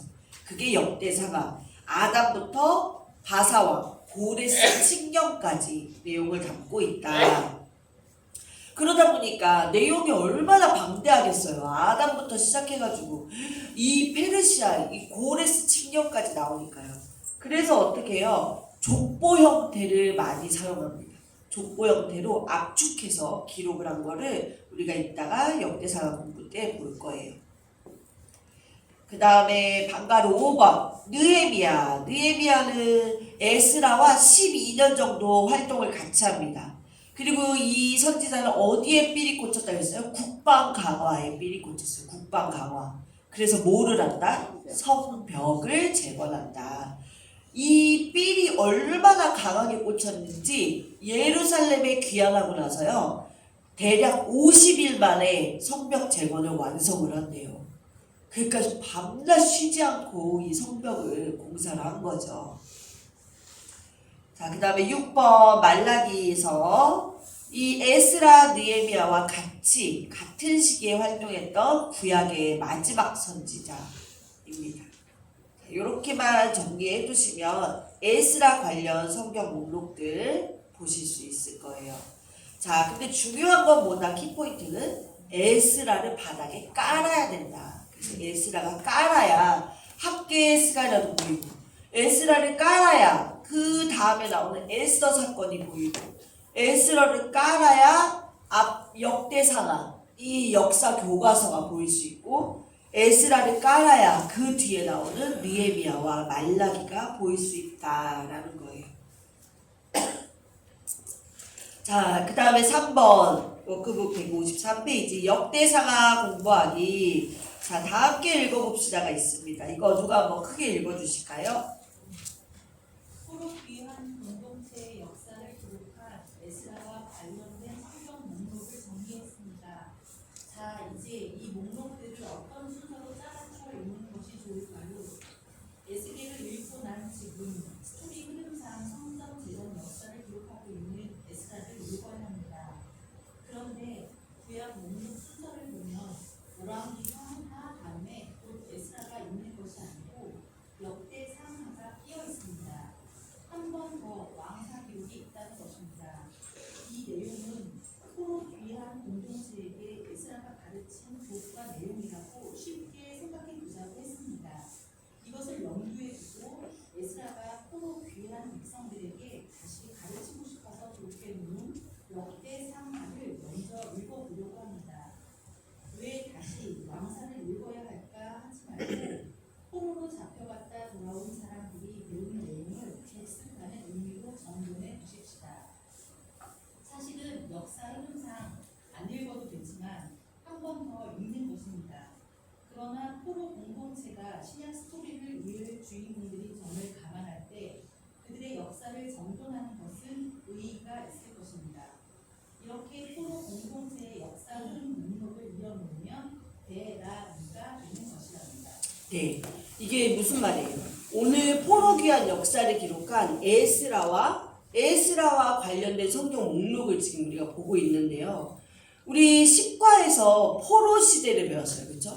포로 시대는 역사를 담아놓은 책이 있다 없다? 없다. 그래서 세 권 뭘 봤죠? 예레미야 후기, 그 다음에 다니엘 에스겔을 봤어요. 자, 왕사가 끝나고 포로 시대를 봤죠. 포로 시대가 끝나면 포로 귀환 시대를 봐야 되는 거예요. 그렇죠? 그러면 이래야 역사 흐름상 매끄럽게 맞는 거잖아요. 그런데 구약 이 성경책에 있는 목록을 한번 보시면 왕대스예요. 왕대스. 열왕기 상하가 있고 역대 상하가 있고 그 다음에 에스라서가 있어요. 그러니까 지금 여기 글에 나와 있는 것처럼 열왕기 상하가 끝났으니까 왕사가 끝났으니까 왕사 끝에 이제 포로 시대 이야기도 담겨 있으니까 뭐가 나오면 되는 거예요. 이제 바로 에스라로 가면 되는데 왜 굳이 역대 상하를 중간에 껴집어 넣냐? 역사책을 또 읽자는 거냐? 그러면 에스라는 이 에스라 역대 상하를 쓴 에스라는 왕사를 또 다시 기록하고 싶어서 역대 상하를 쓴 거다? 아니다. 포로 귀환 공동체들의 역사 교과서로 쓴 거다. 그런데 다른 점이 있어요. 역사 교과서니까 역대 상하나 열왕기 상하나 비슷한 내용들이 많이 있겠죠. 그죠? 공통 내용이. 그렇지만 확연한 차이가 있어요. 뭐가 있냐? 열왕기 상하의 사가는 관점이 뭐였어요? 망하는 이스라엘이 왜 망할 수밖에 없는지를 쓰고 싶었다 그랬잖아요. 그래서 열왕기 상하는 뭐가 포커스돼 있어요? 초반에 중반까지 북이스라엘의 역사가 딱 포커스 잡아서 써 있어요. 열왕기 상하는. 그쵸? 그래서 초반에 남북이 갈라지면서 솔로몬, 남북이 갈라지고 아하방 이야기로 아주 클라이맥스를 찍고 나서 이래서 북이스라엘 남유다가 망한 거야. 꼬리 부분에 그 이야기를 딱 껴집어 넣는 거예요. 그런 기가 열왕기 상하에서는 이 중점적인 이스라엘이 망할 수밖에 없는 이유, 그래서 북이스라엘에 초점을 맞추면서 남유다 이야기를 망하는 이야기 때 이렇게 넣어서 했는데요. 이 역대상하를 쓴 에스라는 관점이 딱 하나예요. 뭐예요? 이 포로기한 백성들에게 이 사람들의 정체성과 사명을 가르치기 위해서 역사를 가르치겠다는 거예요. 단순히 역사 공부를 시키려고 이스라엘 역사를 가르치는 게 아니라 정체성과 사명을 일깨우려면 이들이 뭐를 알아야 된다? 이스라엘 나라의 역사를 알아야 된다. 하나님이 시작하신 이 나라의 의의를 알아야지 이 사람들이 이제 정체성을 깨닫고 사명을 감당할 것이 아닌가. 그렇기 때문에 역대상하에 나와 있는 역사는 북이스라엘 이야기는 싹 없어요. 왜? 얘네들은 정통성이 아니에요. 하나님 나라 정통성이 아니에요. 하나님을 거스르고 하나님 뜻대로 살지 않은 너네들 다 필요 없어. 다 잘라버려요. 어디 아담으로 시작해서 솔로몬에서 이제는 르호보암 왕 이야기로 내려가요. 우리 열왕기상하에서는 여로보암으로 해서 이 북이스라엘 역사가 쫙 조명이 됐잖아요. 이제는 조명을 남유다로 해서 남유다 역사만 쫙 합니다. 그러니까 에스라도 뭐가 있다? 관점이 있다. 그래서 관점에 따라서 뭐를 했다? 배경 처리를 하는 거예요. 자기가 쓸모없다라고 생각하는 왕들은 그냥 짧게 그냥 해버립니다. 그리고 중요한 남유다 왕조, 그래서 다윗으로부터 흐르는 남유다 왕조 이야기를 메인으로 쓴 역사서가 역대상하다.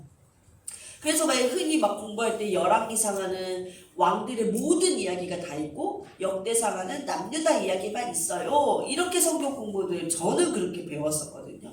근데 맞는 얘기지만 왜 그렇게 됐는지 이유까지 아시면 훨씬 좋을 거예요. 그쵸?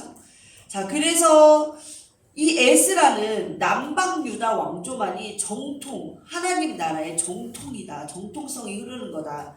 그래서 에스라가 다윗을 찾고 싶었던 거예요. 이 남유다 왕조가 다윗 왕조가 흘러오고 있는 거잖아요. 그래서 에스라는 다윗을 찾고 싶었다. 자, 그래서 이 워크북 153페이지 반가로 1번 역대하 맨 끝과 에스라 맨 앞 연결시키기가 있습니다. 자, 역대상은 그 아브라함으로부터 시작해서 다윗 이야기로 끝이 나요. 역대상은. 그러면은 역대상이 다윗으로 끝났으면 역대하는 누구부터 시작할까요? 솔로몬. 우리 열왕기 상도 다윗으로 끝나서 열왕기 하가 솔로몬으로 시작했잖아요. 그렇죠? 아합으로 끝나서 솔로몬. 사람들 그랬죠?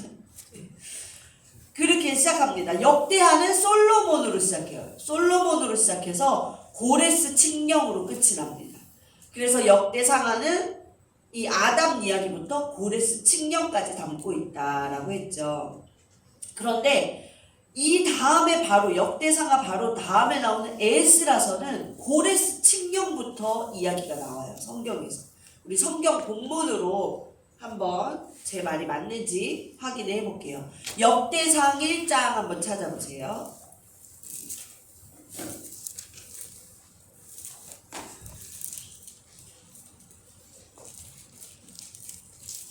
자, 1장 보시면 608페이지인가요? 자, 눈으로 한번 쓱 스킵하면서 한번 보세요. 1절에 누가 나와요? 아담, 셋. 셋이 누구였죠? 셋. 셋 계열은 가인 계열과 섞이면 안 된다. 그 셋이죠. 셋. 예배 공동체. 그죠? 그 다음에 에노스가 나옵니다. 에노스가 누구예요? 에노스. 셋은 아벨 대신 주신, 아벨 대신 주신 자손. 셋. 에노스. 에노스에서 누가 나오죠? 에노스 때부터 누가 뭐를 했더라? 예배를 드렸더라. 성경 말씀에 나왔었습니다. 그래서 요 중요한 인물 3명 나오고요. 그 다음에 이제 아담에서 시작했어요. 역대상이. 그리고 5절 보시면 이 4절 노아, 셈, 함, 야벳. 그러니까 노아의 3 자녀죠. 셈, 함, 야벳. 그런데 이 족보는 원래 장손부터 족보가 나와야 되는데 여기는 셋째부터 조소 나와요. 왜? 셈의 족보로부터 찾아낼 주인공이 있었다라고 했죠, 우리. 그래서 5절에 보시면 야벳의 자손이 먼저 나오고 8절 함의 자손이 그 다음에 나오고 그 다음에 첫째 셈의 자손은 17절에 맨 마지막에 나와요. 셈의 자손에서 찾아낼 주인공이 누구다?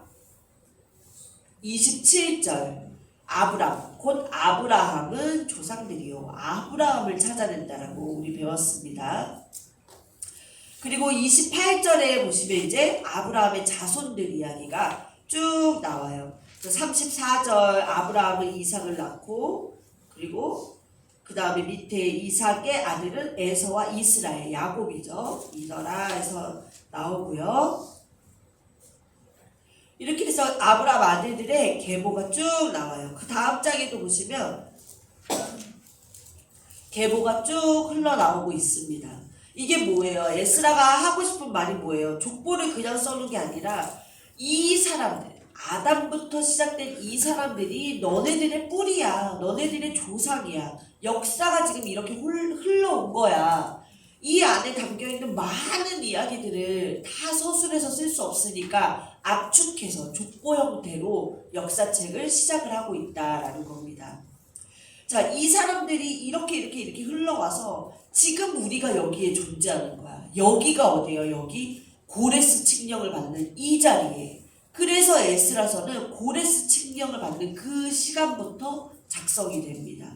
역대하 마지막 36장을 보세요. 역대하 마지막 장 36장. 자, 아담으로 시작해서요. 역대하 마지막 36장 22절 소제목을 보세요. 고레스의 귀국 명령. 이 고레스 칙령이에요. 돌아가라, 예루살렘으로 돌아가서 성전을 지어라. 22절 23절이 그 고레스 칙령의 내용이 나옵니다. 자, 에스라가 아담부터 시작돼서 우리가 역사가 이렇게 흘러와서 지금 이 자리 고레스의 귀국 명령을 받는 자리에 있어. 다음 장 바로 넘기시면 에스라잖아요. 에스라 첫 소제목이 여호와께서 고레스의 마음을 감동시키시다 해서 1, 2, 3절 우리 아까 시작할 때 읽었었던 말씀이에요. 고레스 칙령 내용이 나옵니다.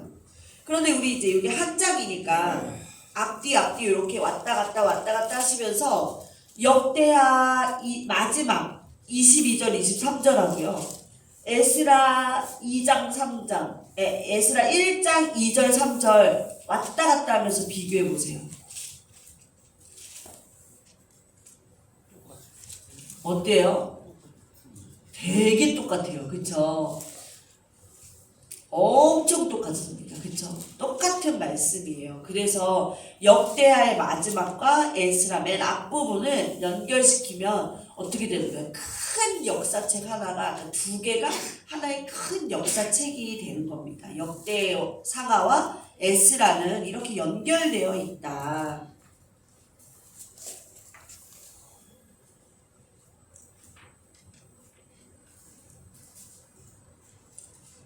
네. 그래서 다음 페이지 넘겨보시면 이제 우리는 뭐를 할 수 있어요? 방가로 2번. 창출 민수 사사망 대라는 다이어그램을 완전하게 소화시킬 수 있습니다. 자, 우리 한번 화면 보시면서 큰 소리로 한번 여러분들이 외치시면 제가 올릴 거예요. 자, 처음부터 해볼게요. 출애굽기 종속 레 창출 민 신명기 종속 수 사 삼 왕 대 라 느 네, 이렇게 됩니다. 이제 역사서만 한 거고, 그래서 종속 목록들이 이렇게 딱딱딱딱 붙지요. 자, 이 표를 우리는 이제 완전하게 소화할 수 있는 거가 맞는 거예요. 그쵸? 있는 거가 맞는 거죠? 자, 화면 보시면서 워크북 한번 이렇게 채워 넣어보세요. 안 보고 채워 넣으셔도 될 것 같아요. 이거 지워야겠다. 한번 안 보고 채워 넣어보세요. 뭐 예언서나 시가서는 잘 모르시겠으면 여튼 역사서 초록색 동그라미라도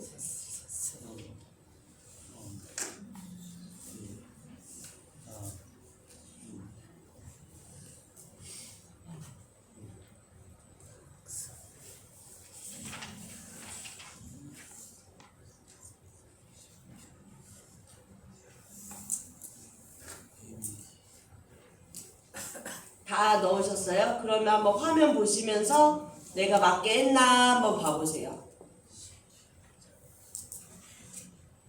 자, 대가 왼쪽에서부터 대 이렇게 등장하는 이유는 뭐다? 창세기 아담 때부터 이야기를 쭉 끌어왔기 때문에 왼쪽에서부터 쭉 온 거다라고 했어요. 그리고 다니엘과 에스겔은 우리가 왜 여기 역대상의 종속으로 예언서를 붙였냐? 이 다니엘 에스겔이 내용이 뭐예요? 포로 시대, 포로 귀환, 예루살렘에서 귀환되고 나서 예루살렘에서 일어날 일들이잖아요. 그쵸? 그러기 때문에 이 역대상하의 종속으로 다니엘 에스겔을 붙인다. 그리고 다니엘과 에스겔이 말하고 있는 대상자는 남유다 이스라엘 백성들이기 때문에 이 역대상하에 붙인다. 네, 그 다음에 에스라의 종속은 학개, 스가랴, 에스더, 느헤미야, 말라기 이렇게 됩니다. 자, 그러고 나서 뭐예요? 신약으로 화살표가 이어져 있어요. 그쵸? 이 말은 무슨 뜻이에요? 이 포로귀환 공동체, 이 포로귀환에서 돌아와 있는 이스라엘 백성들이 신약의 주인공이 되는 거예요. 신약 시대부터 뭐 새로운 사람 뿅 나타났다 이게 아닌 거예요. 이 포로로 귀환해서 돌아와서 예루살렘에서 살고 있는 이 백성들이 신약 시대까지 쭉 이어져가는 주인공이 된다 이 말입니다. 이 다이어그램 창조미수 4:4만 이 다이어그램만 완벽하게 아셔도 이제 이 구약 성경에 대해서 딱 얘기하실 수 있을 거예요. 네. 자, 그러면 저희 이제 154페이지 중반 방금 3번 역대상하 내용 보도록 하겠습니다. 다 함께 읽어봅시다. 이거 1, 2, 세 번째 문단까지만 누가 한번 읽어주시겠어요?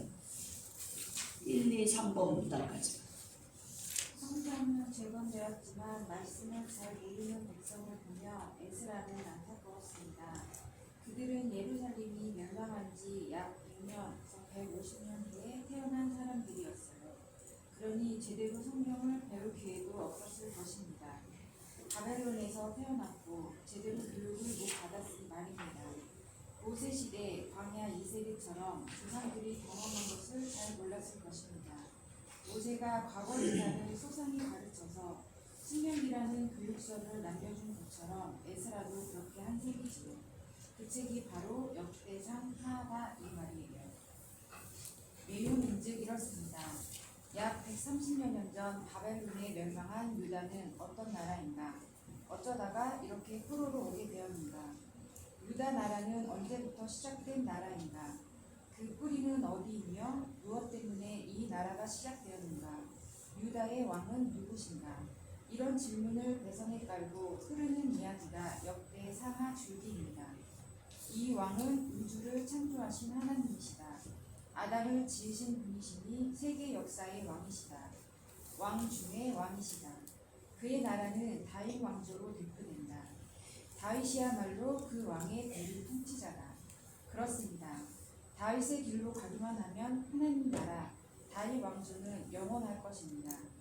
다윗 왕조에 스포트라이트를 켜고 다윗 왕 때는 어떻게 예배했는지 포로 귀한 백성들에게 가르쳐주고 싶어합니다. 에스라는 당시 포로 귀한 백성을 영적으로 부흥시키고 싶었고 꼭 다윗 왕 때처럼 예배가 회복되기를 바랐던 겁니다. 그는 제사장 겸 학자였기 때문입니다. 네, 거기 한번 줄쳐보세요. 에스라는 당시 포로 귀한 백성을 영적으로 부흥시키고 싶었고 꼭 다윗 왕 때처럼 예배가 회복되기를 바랐던 겁니다. 에스라는 이런 마음이었어요. 그래서 에스라는 그때 가르친 내용을 역사서로 재정돈했습니다. 결국 에스라는 자기 백성들의 역사를 가르친 것입니다. 그 책이 바로 역대상하라는 것은 이제 다입니다. 자, 이제 주의치세요. 역대상하는 당시 포로들의 교과서인 셈이었죠. 온 열방 가운데 남을 영원한 나라는 창조주의 나라라는 것입니다. 그래서 포로 귀한 백성의 정체성을 추적해 올라가다가 결국 뿌리를 찾아냅니다. 아담입니다.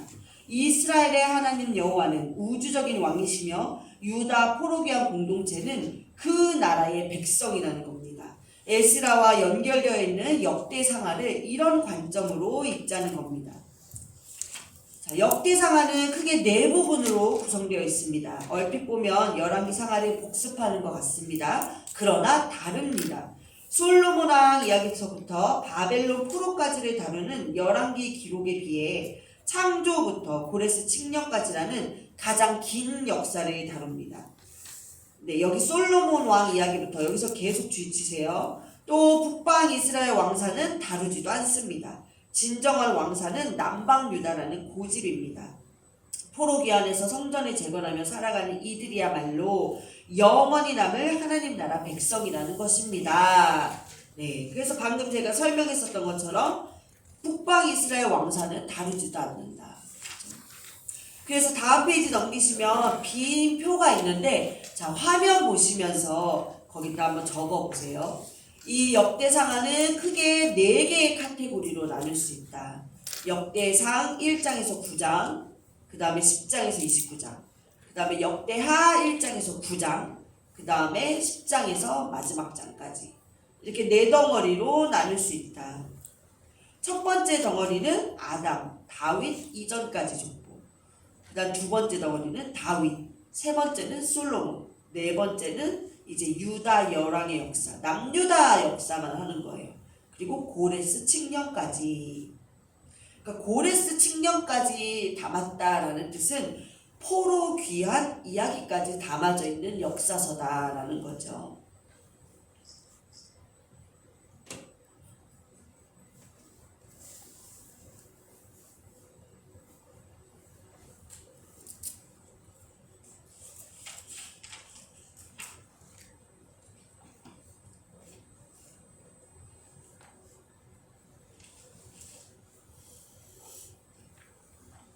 다 적으셨으면 자, 역대상으로 펼쳐 놓으시고 계시면 되세요. 다 적으셨으면 역대상 1장,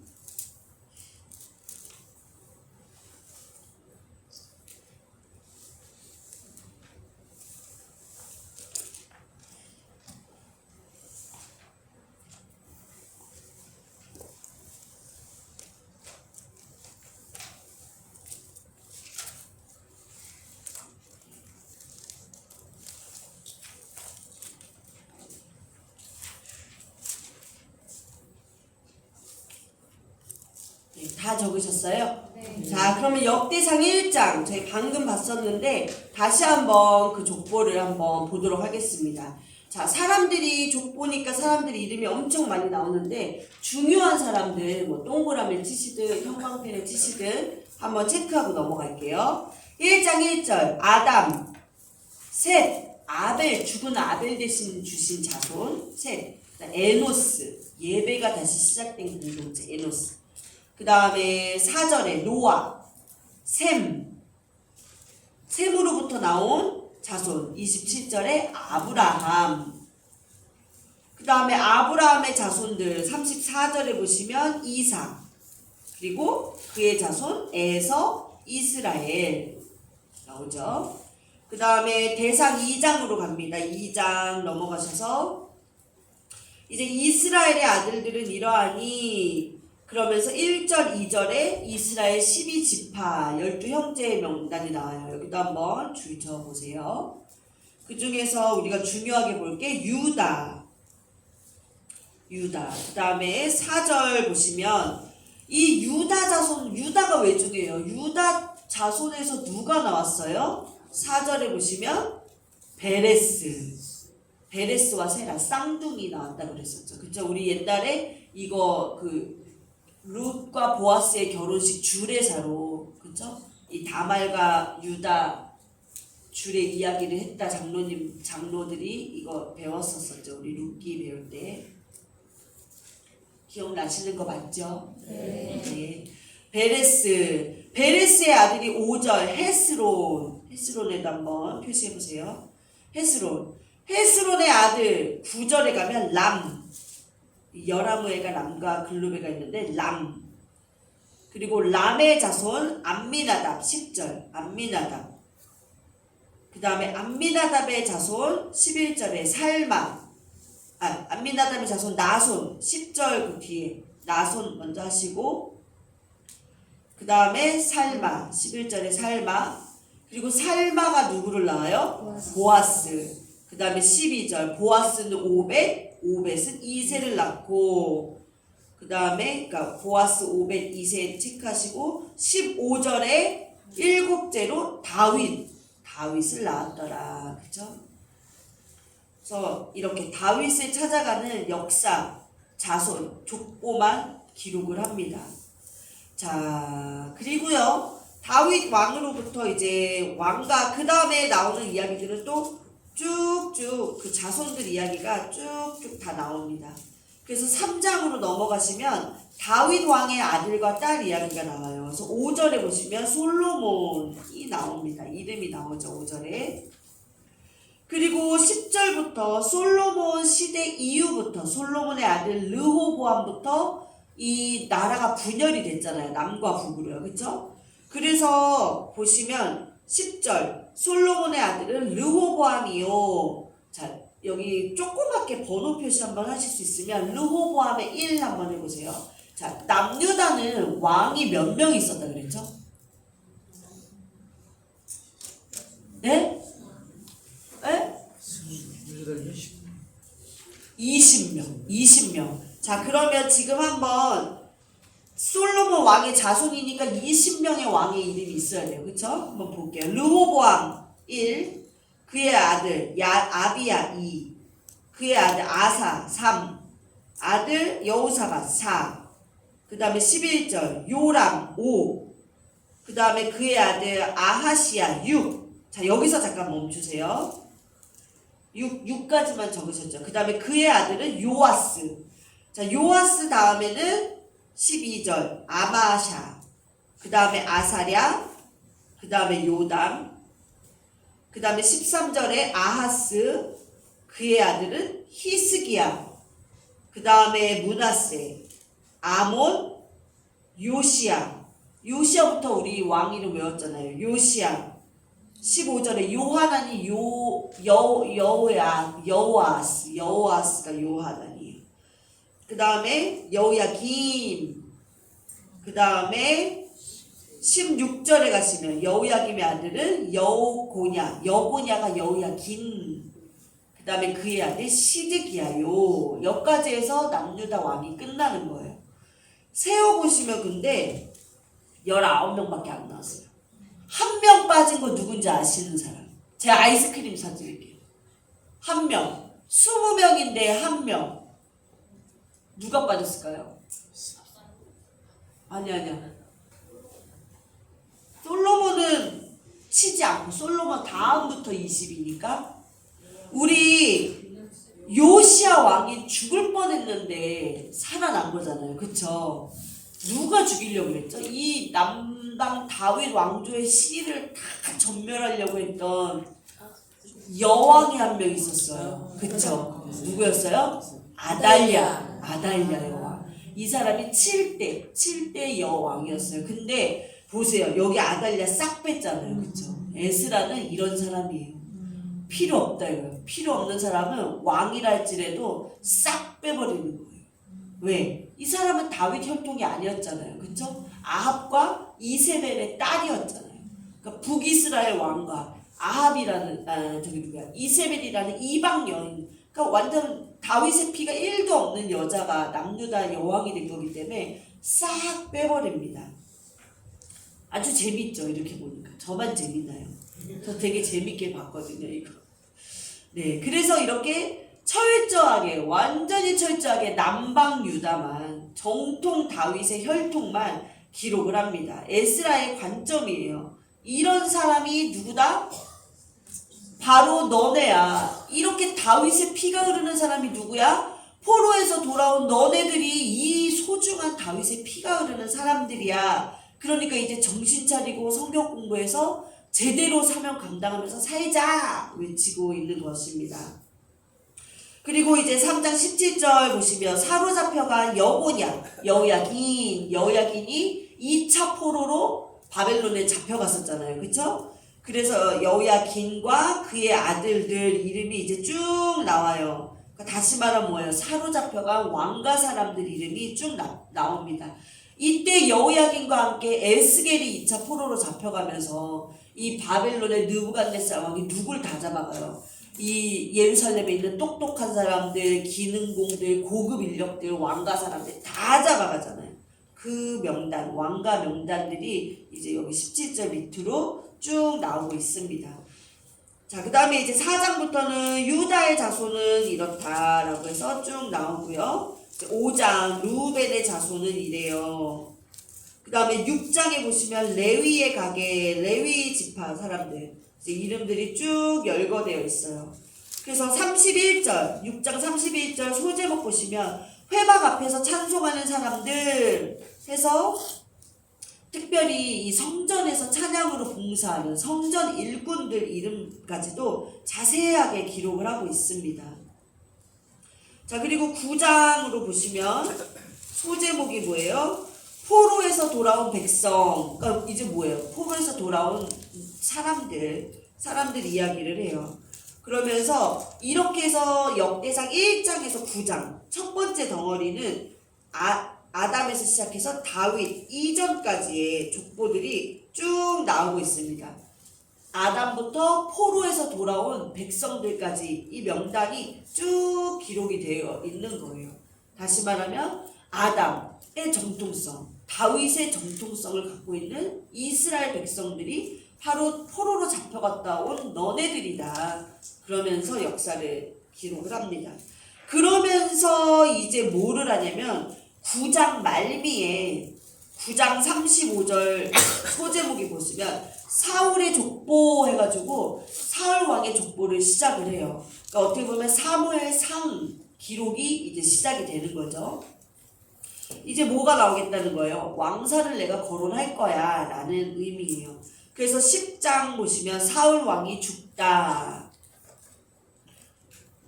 그리고 바로 뭐가 나와요? 11장부터는 다윗이 이스라엘과 유다 왕이 되다. 그러니까 사울 왕 이야기가요. 한 장하고도 한 10절밖에 안 나온 거예요. 그러니까 뭐예요? 에스라엘 관점에서 사울 왕 필요 없어. 배경 처리한 거예요. 사무엘 상에서는 절반이나 차지할 정도로 많이 차지했지만 이 에스라 관점에서는 필요 없는 사람이에요. 사울 왕. 그래서 배경 처리가 됩니다. 자, 그래서 다윗에게 집중을 해서 11장부터 이제 다윗 이야기가 나와요. 그러니까 이 역대상 11장부터 사무엘 하 이야기가 시작되는 거죠. 그렇죠? 다윗 이야기니까. 그래서 쭉 넘기시면 15장에 한번 보시면 하나님의 궤를 옮길 준비라고 해요. 그래서 하나님의 이 법궤를 옮기는 레위 사람들 이름이요. 또 쭉 열거가 되어 있어요. 이 사람은 몇 명이고 이 사람은 몇 명이고 이 법궤를 옮기는 레위 사람들 명단. 이게 사무엘 상하에는 기록이 되어 있지 않습니다. 에스라서에서만 기록이 되어 있어요. 에스라는 왜 적었다? 에스라에게는 이 성전에서 봉사하고 일하는 레위인들이 너무 귀한 거예요. 다 적었어요. 자, 22장으로 한번 넘어가 보시면 22장 2절 소제목 성전 건축 준비. 그래서 건축 준비 이야기들이 이제 쭉 나와요. 23장 레위 사람의 일, 24장 제사장 직분을 맡은 사람들, 25장 찬송 맡은 사람들, 26장 성전 문지기. 그래서 26장 20절 소제목 성전 곳간을 맡은 사람들 해가지고요. 성전에서 일하는 사람들 이야기가 쭉 나옵니다. 이것도 마찬가지로 사무엘 상하에 없는 기록이에요. 역대상에만 있는 유일한 기록입니다. 그러니까 어떻게 보면 사무엘 상하에서는 바세바 사건이나 압살롬의 반역, 암놈의 죄 이렇게 약간 큰 사건들이 많이 이렇게 열거가 돼 서술이 기록이 되어 있잖아요. 그런 거 하나 없어요. 에스라는 그런 것들 다 빼고 뭘 집중해서 썼어요? 성전에서 일하는 일꾼들 이야기, 그 사람들의 명단, 몇 명인지 그런 거를 아주 집중해서 썼습니다. 그러니까 에스라의 관점 아시겠죠? 에스라가 뭘 말하고 싶냐? 성전, 찬양, 예배 문화. 계속해서 제사장과 레위인, 성전 일꾼들에게 집중하면서 이 예배 문화를 확립하고자 했던 이 에스라의 관점이 이 역대상에 고스란히 녹아져 있는 거예요. 그러니까 어떻게 보면 성경 다윗의 입장에서는 압살롬 반역한 게 더 중요할 수 있어요. 성전 문지기가 몇 명인지 누구였는지. 이거보다 다윗 입장에서는 압살롬의 사건이 더 중요해요. 밧세바 사건이 더 핵심이 되는 드라마틱한 사건일 수 있어요. 그렇지만 에스라는 아니야. 눈에 띄지 않고 이렇게 성전 문지기하는 사람 이름 하나, 명수 하나까지 기록하면서 이런 사람들이 훨씬 소중하다. 이런 사람들이 하나님 나라에 합당하다. 이것을 말하고 있는 것입니다. 자, 그래서 28장 다윗이 성전 건축을 지시하다 소제목이에요. 다윗의 40년 통치, 결산과도 같은 일입니다. 그래서 28장 1절 보시면 다윗이 이스라엘 모든 고관들 곧 각 지파의 어른과 왕을 섬기는 반장들과 천부장들과 백부장들과 및 왕과 왕자의 모든 소유와 가축의 감독과 내시와 장사와 모든 용사를 예루살렘으로 소집하고 이 다윗이 부를 수 있는 사람 다 불렀어요. 그리고 나서 이야기하는 게 뭐예요? 2절 다윗 왕이 일어나서 이르되 나의 형제들 나의 백성들아 내 말을 들으라. 나는 여호와의 언약궤 곧 우리 하나님의 발판을 봉안할 성전을 준비할 마음이 있어서 건축할 재료를 준비하였으나 3절 하나님이 내게 이르시되 너는 전쟁을 많이 한 사람이라 피를 많이 흘렸으니 내 이름을 위하여 성전을 건축하지 못하리라 하셨느니라. 그래서 쭉 이야기를 하면서 6절 내게 이르시기를 내 아들 솔로몬 그가 내 성전을 건축하고.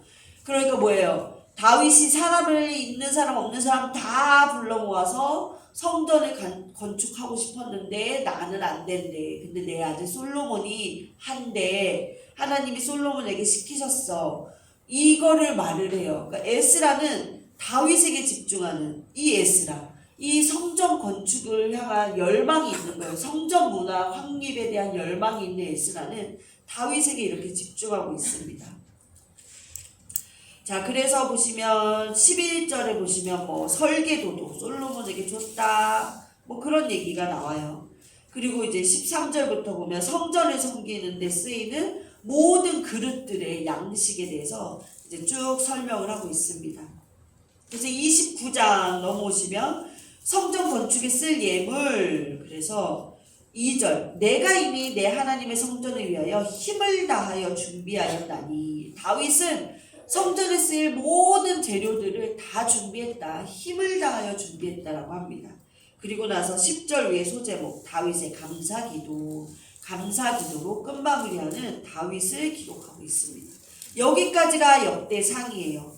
그러니까 이게 이제 두 번째 덩어리 역대상 10장에서 29장이 다윗 왕의 역사. 19장 거의 20장을 하라는 거죠. 그렇죠? 아까 사울 왕은 몇 장 썼죠? 한 장하고 한 10절 썼나? 네, 에스라의 관점입니다. 그 다음에 이제 역대하 내용으로 보시면 네, 역대하는 12과에서 우리가 배우네요. 12과에서 역대하를 할 거라서 오늘은 진짜 스킵 간단하게만 볼게요. 역대하 1장에서 9절은 솔로몬의 역사.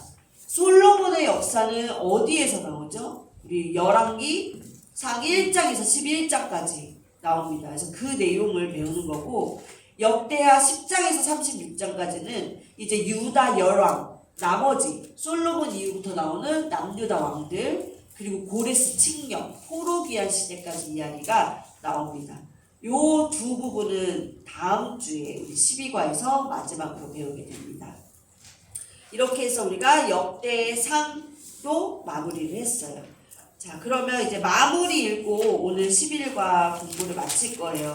마치기 전에 제가 저번 주에 여기 안 계셨던 분들이 있어서 다시 말씀드리면, 우리 다음 주에 마지막 하고 잠깐 수료식 같은 거 하고 또 잠깐 시험이 있을 것입니다. 그래서 다음 주에는 빠지면 된다 안 된다? 절대 안 된다. 빠지는 분들은 제가 찾아가서 시험 볼 거예요. 절대 빠지지 마세요. 시험. 뭐 구술이나 주관식, 객관식, 주관식 이런 거 아닙니다. 이거 우리 다이어그램 채우는 거랑 물고기 그림 채우는 거 딱 2개만 보고, 딱 2개. 어렵지 않죠? 그 2개는 꼭 아셔야 돼요. 그래서 이 2개만 하도록 하겠습니다. 그래서 하고 수료식 간단하게 할 거니까 꼭 오셔야 돼요. 그리고 우리가 3만 원이 회비였는데 책값이 11,000원이었어요. 그래서 1인당 19,000원이 남아있잖아요. 그래서 그게 우리가 총 36명 해서 60 얼마 돈이 제가 갖고 있거든요. 그래서 이제 이거를 저번 주에 제 용돈으로 써라 우리가 땅땅땅 했어요. 그쵸? 제가 옷을 하나 사입을까 했는데 진짜 그랬다가 하나님한테 천벌 받죠. 그래서 저번 주에 말씀드린 게, 우리 이제 신약반 끝나고 나면 성지순례 갈 거예요. 그래서 그때 우리가 이거를 사용하는 기금으로 집어넣겠다라고 말했습니다. 그래서 성지순례 가시는 분들도 있고 여기서 못 가시는 분들도 계실 텐데, 못 가시는 분들은 그래 내가 넣은 돈으로 맛있는 밥 한 끼 먹어라 하면서 잘 보내주세요. 그래서 그 돈으로 저희가 성지순례 가서 잘 사용하도록 하겠습니다. 그러면 마무리 읽고 이제 오늘 공부 마치도록 할게요. 우리가 공부한 내용의 주인공은 에스라다. 에스라는 누구인가? 어린 시절로 추적해 올라간다면 이 아이는 BC 605년 다니엘이 잡혀올 때 잡혀온 사람의 후손일 수도 있다.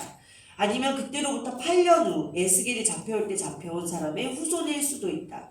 어쨌든 이 아이는 태어나 보니 페르시아 제국이 다스리는 바벨론 땅이었다. 대략 포로로 잡혀온 이후 100에서 130년 이후에 태어나지 않았을까? 점점 자라면서 이 아이는 사색을 했다. 난 어디서 태어나서 어디로 가는가? 우리 조상의 하나님 여호와는 바벨론, 아수르, 이집트의 하나님과는 어떻게 다른가? 그분만이 참 하나님인가? 그렇다면 우리 민족은 왜 포로로 잡혀와 이렇게 살고 있는가? 그 질문은 모세오경에 나오는 역사, 그리고 거기 나오는 율법을 깊이 연구하면서 실마리가 풀려나가기 시작했다. 그 이후 역사를 따라가다가 자기 민족의 근세사까지 공부하고 보니 결국을 깨닫게 되었다. 하나님이 이 백성을 택하신 경륜을 저버리고 섞여 살았기 때문이었다. 정체성을 갖고 사명을 감당하지 못한 이스라엘의 죄를 뼛속 깊이 인식했다. 모세오경과 유다 말기 예언자들의 예언이 맞아떨어진다는 것도 깨달았다. 그래서 예언대로 바벨론 포로로 잡혀오게 되었고 자기는 그 후손으로 바벨론에서 태어났다는 사실을 알게 되었다. 이 탐구 과정 속에서 깨달은 콘텐츠가 있었다. 이스라엘의 하나님 여호와야말로 우주 만물을 창조하신 창조의 하나님이다. 이스라엘의 하나님이야말로 에덴 동산에서 출발한 인류 일반 역사를 주도한 역사의 주인이신 하나님이다. 아브라함을 택하셔서 결국은 모든 민족으로 복을 받게 하는 사명을 계속 감당해야 한다. 복을 받게 하지 못하면 오히려 당한다. 섞이면 안 된다. 그 사명을 감당치 못하면 심판하신다. 그러나 하나님 나라는 계속된다. 이 아이는 지도자로 우뚝 섰다. 이제는 자기 차례라는 것을 알았다. 자기 시대, 오늘 나는 무엇을 해야 하는가? 자기 사명을 사색했다. 예레미야의 예언대로 70년의 바벨론 포로 생활이 끝났고 다니엘과 에스겔의 예언대로 바사 시대가 열려 포로들이 본국으로 돌아가서 성전을 재건하고 살고 있었다. 현재가 과거와 연결돼서 한눈에 좌르르 들어왔다.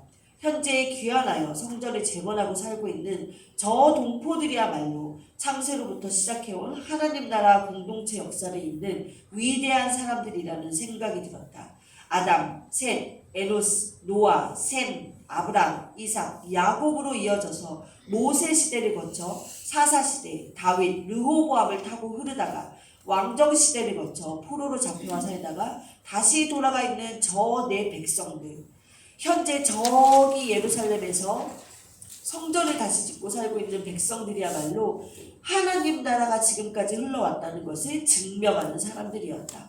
정통 하나님 나라의 왕사를 잇는 이 사람들이 귀해 보였다. 우와, 그래, 하나님 나라는 영원하다. 대제국 바벨론아, 으스대지 마라. 너도 별것 아니다. 하나님 나라만 전 세계 역사 가운데 가장 강한 나라다. 거룩한 나라다.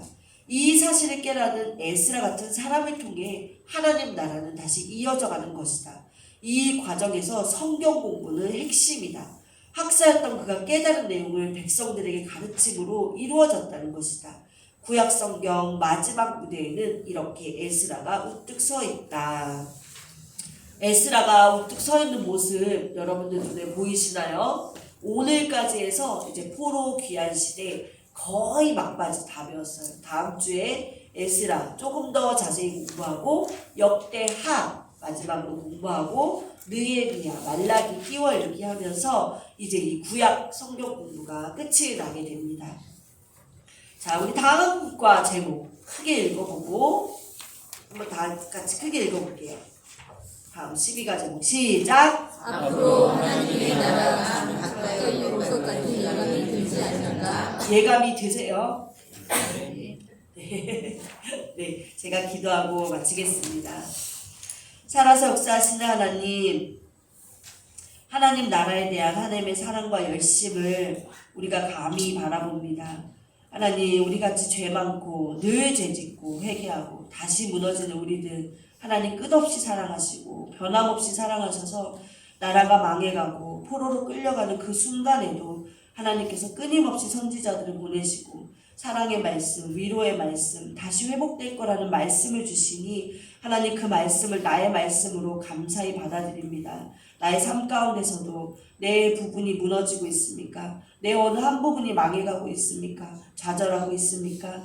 하나님, 선지자를 보내서 하신 그 위로의 말씀이 나에게도 들려오게 하셔서 하나님 다시 말씀을 붙잡고 회복하는 저희 될 수 있도록 인도하여 주시옵소서. 세상에 그 어떤 달콤한 말들이나 위로의 말로 우리가 세워지지 아니하게 하시고 하나님의 말씀만이 나를 살리는 귀한 말씀 될 수 있도록 하나님 함께하여 주시옵소서. 이제 오늘 공부를 마치고 저희 다음 주 1시간만을 남기고 있습니다. 하나님 마지막 시간까지 우리의 상황과 여건을 지켜주셔서 우리가 끝나는 그 순간까지 하나님을 찬양하고 말씀 공부를 사모하는 마음 갖고 올 수 있도록 인도하여 주시옵소서. 돌아가는 길도 안전하게 지키실 것을 믿사오며 살아서 역사하시는 예수님의 이름으로 기도드립니다. 아멘.